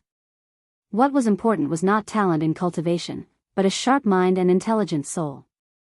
At the mention of the Sect of Dragon and Tiger, a furious glare entered Jian Chen's eye. He could still remember the saint ruler of that sect had done to him, and he would never forget it either. Does the Sect of Dragon and Tiger hope to seize the tungsten alloy? Jian Chen asked with an increasingly colder glare. If it were before, the Sect of Dragon and Tiger would have brought a great deal of pressure onto him. However, right now, the saint ruler posed no problem at all to him. Yu nodded. Correct. They want their portion of the soup, but their appetites are far too large. They've demanded 2/3 of the deposit. Naturally, we refused. Maybe it's because they fear the Qinhuang Kingdom, but they didn't do anything after our refusal. They instead gave us 7 days to think it over. Brother, the Sect of Dragon and Tiger want to see just how the Qinhuang Kingdom will treat this affair. We've already made a detailed report on the strength of the Sect of Dragon and Tiger compared to our Flame Mercenaries. We've concluded that our Flame Mercenaries don't have the power to refuse them. I'm afraid that if the Qinhuang Kingdom doesn't partake in this, then the Sect of Dragon and Tiger will simply take the deposit straight from our hands. Bai Lian spoke. Bai Lian is right, Jian Chen. Our only guarantee to the deposit is if the Qinhuang Kingdom helps us. Our only connection to them is through you, and with how there's no time to lose, we had no other choice but to call you back using the twin jade pieces. Yu gave her input with a serious voice. This matter with the Sect of Dragon and Tiger had given her a tremendous headache. How many days has it been since they gave us 7 days? Jian Chen asked. It's been 6 days already, tomorrow is the very last day. Ming Dong grimly answered. A cold sneer appeared on Jian Chen's face at that response. If that's the case, then we'll just wait for the Sect of Dragon and Tiger to come. There's no need for everyone to worry, I'll handle the matter myself. Everyone had let out a sigh of relief when Jian Chen replied.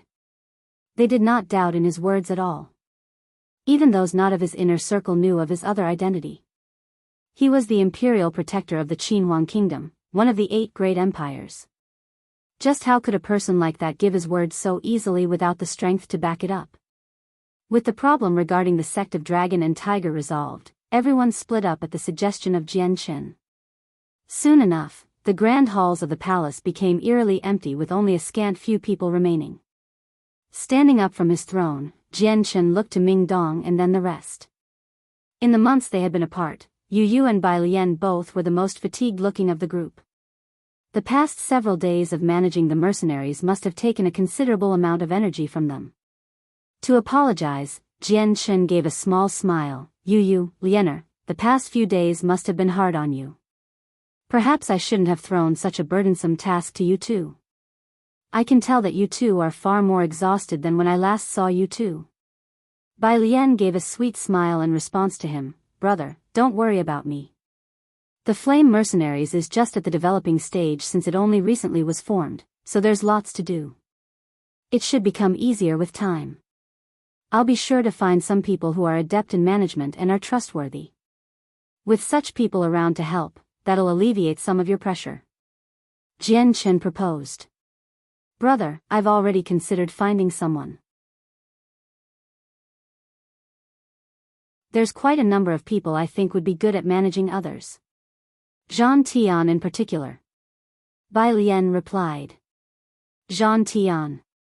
Jian Chen was alarmed. He remembered this man since he was the captain of the Carnage Mercenaries. Zhan Tian is a dependable person, let's have him undertake this responsibility then. Jian Chen spoke after some time to think. Got it. Afterward, Jian Chen took out a small fist-sized fruit from his space ring and handed it to Bai Lian with a smile. Lianer, this is a geofruit, a 10,000-year-old heavenly resource. I bought this in an auction house in Mercenary City to help change your cultivation. Once you eat this fruit, your body will become extremely suitable for cultivation. In the future, you'll find almost no obstacles in your path. Brother, you must have spent so much money for this. Bai Lian was deeply moved. Her eyes stared at the geofruit in front of her with the slight hint of tears starting to form. Unable to stop himself from smiling, Jian Chen replied, money is of no concern. As long as it'll benefit Lianer, then all the money spent is worth it. From the side, Nubis stared at the geofruit in Jian Chen's hand, using a 10,000-year-old heavenly resource to change the body of an ordinary person. What a spendthrift you are. This is a treasure even saint rulers use to prolong their lives. Jian Chen, let's make another deal. If you give this geofruit to me, I'll follow you around for another 3 years. In the human world, the geofruit was a treasure, but it wasn't extinct. Every year in Mercenary City another heavenly resource of the same level would appear, but as a magical beast, Nubis couldn't simply walk into Mercenary City. Therefore, obtaining a 10,000-year-old heavenly resource became a whole lot harder. It was practically impossible to gain one in the human world as a magical beast. The Cross Mountains had plenty of 10,000-year-old heavenly resources, but those were carefully seized by the Gilligan clan. Hence, Nubis himself was unable to take any. While he was a Class 7 magical beast, obtaining a 10,000-year-old heavenly resource wasn't easy for him. Jian Chen shook his head without even a second consideration. This geofruit is for Lianer. If you still need one, I'll buy one in Mercenary City when the time comes. If that is what you say, let it be then. Nubis was placated. A 10,000-year-old heavenly resource had the ability to prolong the life of the eater, and magical beasts were no exception to that. 10,000-year-old heavenly resources aren't something that can be eaten by anyone without consequence. Jian, if you want to change your cousin's body composition, you may want to invite an alchemist. An alchemist can craft medicines that can make the rich spiritual might of the heavenly resource docile so that your cousin may be able to eat it. Jiede suddenly spoke. Have the best alchemist come to me at once. Jian commanded without delay.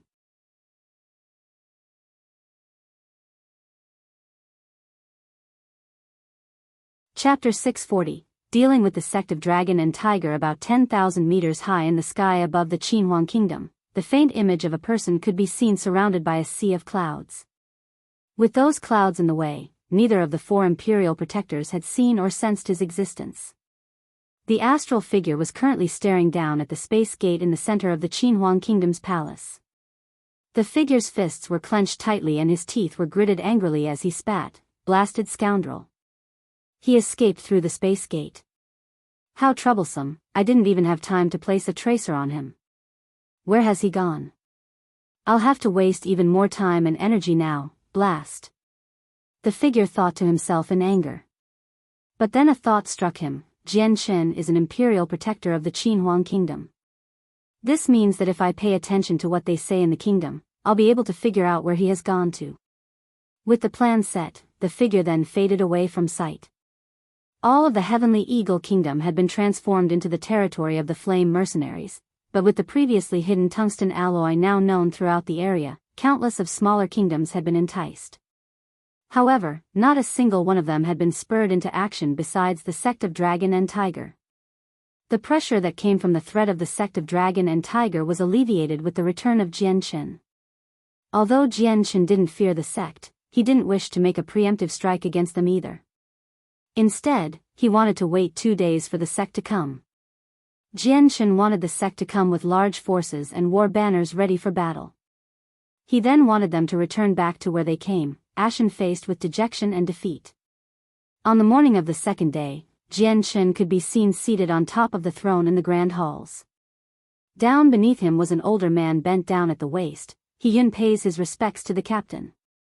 Smiling at the elder, Jian said, "Master Heiyun, they say that you are the most accomplished alchemist within this kingdom. What kind of alchemy are you capable of?"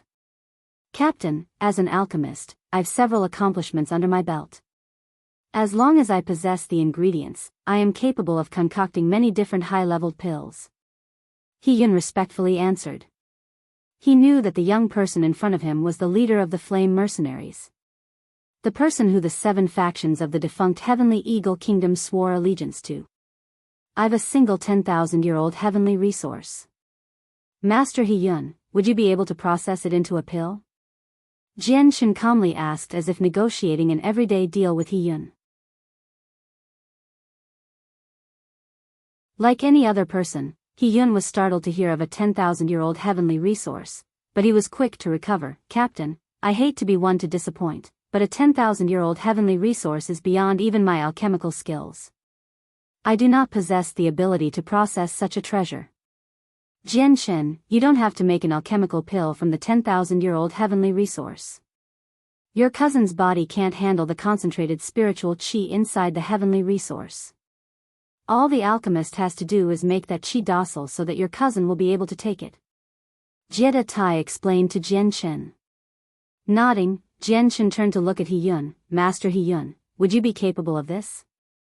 Letting out a sigh in relief, Heiyun cupped his hands. "Captain, as long as I have the compatible ingredients, this is something that I can do." "So be it then.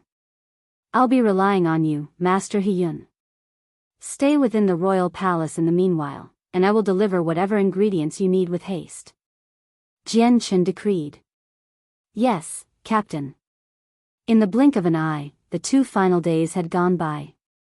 Today would be the day, the deadline the Sect of Dragon and Tiger gave to relinquish the vein of tungsten alloy to them.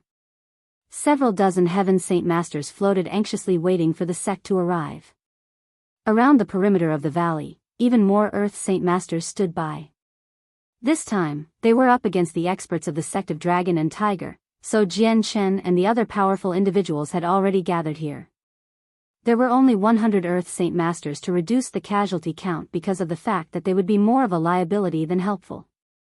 Seated not too far away at an empty clearing in the valley was Jian Chen, Ming Dong, Du Gufeng, Tai Ta, Huang Wan, Yu, Jiede Tai, Nubis, Wang Yufeng, and Little Fatty. Chatting and eating at the table, not a single one of them looked as if they cared about the Sect of Dragon and Tiger. This was the very first time he had stepped onto the continent. Little Fatty was extremely curious about everything. Without rest, he asked for guidance on many different facets and questions, and sometimes the extremely naive words of his caused everyone else to laugh out loud. Unwilling to disappoint, Wang Yufeng relentlessly explained every single little experience he had collected while exploring the continent to everyone there. Soon enough, everyone had become friendly with one another. Jian Chen himself would interject a few times. Only Nubis and Jiede Tai kept to themselves with their eyes closed and not a word spoken. An hour later, both Nubis and Jiede Tai opened their eyes to look off into a distant direction. Not too long later, even Jian Chen realized the change. Putting a stop to the conversation, he looked off in the same direction with a pointed stare. They've come. Nubis, Jiede Tai, hide your auras and don't let them see you. The great Nubis. Nubis muttered in dissatisfaction. Soon enough, a dozen Heaven Saint Masters came flying over before coming to a stop above the valley an equal distance away from the Heaven Saint Masters of the Flame Mercenaries. They were the men of the Sect of Dragon and Tiger. Jian Chen stared down these new arrivals with a glare that could freeze water. Many of them were familiar faces, 3 of them were the ones he had once fought in front of their sect gates. Flame Mercenaries, your 7 days are up. I presume you've made your decision. The Sect Master, Chris, smiled. Sect Master Chris, I wonder what it is that you want us to consider. Why don't you come out and say it? Jian Chen replied to him while biting into an apple. Chris' eyes hovered over to Jian Chen before he clasped his hands together in greeting. So it's the captain of the Flame Mercenaries and Imperial Protector of the Qinhuang Kingdom. I, the incumbent Sect Master of the Sect of Dragon and Tiger, greet you. Chris paused briefly before saying, Imperial Protector, we of the Sect of Dragon and Tiger are here for the tungsten alloy deposit. As agreed upon before, we want 2/3 of the deposit, and the remaining third will be left to you. Sitting upright on the stool he sat on, Jian Chen stared daggers at Chris. How audacious your sect is to dare demand 2/3 of the resources. Do you think yourself capable of making such a demand? Instead of being angry, Chris only laughed. Imperial Protector, the Heavenly Eagle Kingdom was originally ours to manage and govern. Therefore, the tungsten alloy is within our territory and is our right as well. According to logic, the entirety of the vein should be ours, but out of respect for the Qinhuang Kingdom, we shall only take 2/3 of it and leave the rest to you. That is a reasonable and fair amount. What an overt excuse. Men of the Sect of Dragon and Tiger, listen to me now. The Heavenly Eagle Kingdom and its territories have already been subjugated by my Flame Mercenaries. The tungsten alloy is therefore under our possession. I'll give you all a brief moment to leave. If you don't, then don't blame me for being rough with you. Jian Chen coldly responded as if unwilling to quibble with them any longer. How brazen, Jian Chen. This old man would like to see just how rough you'll be then. An elderly voice suddenly made itself known as it echoed through the sky. Right above the men from the Sect of Dragon and Tiger, a single elderly man appeared out of nowhere. He was the Saint Ruler of the sect. Leveling a cold glare at the elder, Jian Chen gave an equally cold smile. Saint Ruler of the Sect of Dragon and Tiger, you've finally made your appearance, and here I thought you'd hide for a little longer. Expressionless, the Saint Ruler looked at Jian Chen. You aren't half bad at cultivation, but you are only still a Heaven Saint Master. Without the Qinhuang Kingdom behind you, you are merely a gnat in my eyes. I only pardoned your life last time out of respect to the Qinhuang Kingdom. That's why you can still stand here today, but if you're still so bold to spout off such blasphemous words toward my sect, then I cannot spare your life any longer. Are you willing to bet whether or not I'll beat your body into 1,000 pieces? Does your sect not fear the Qinhuang kingdom? Jian Shen inquisitively asked.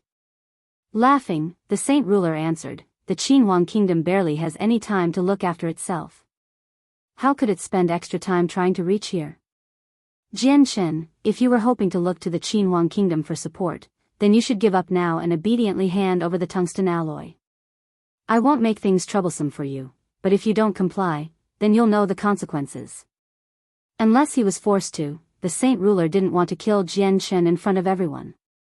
It was true that Jian Shen, as a heaven saint master, was as weak as an ant to him, but he was still an imperial protector of the Qinhuang kingdom. Even a saint ruler would hesitate to kill one of them so quickly.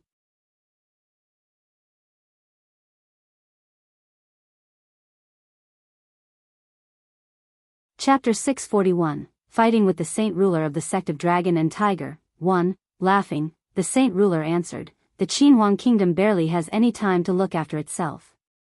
How could it spend extra time trying to reach here?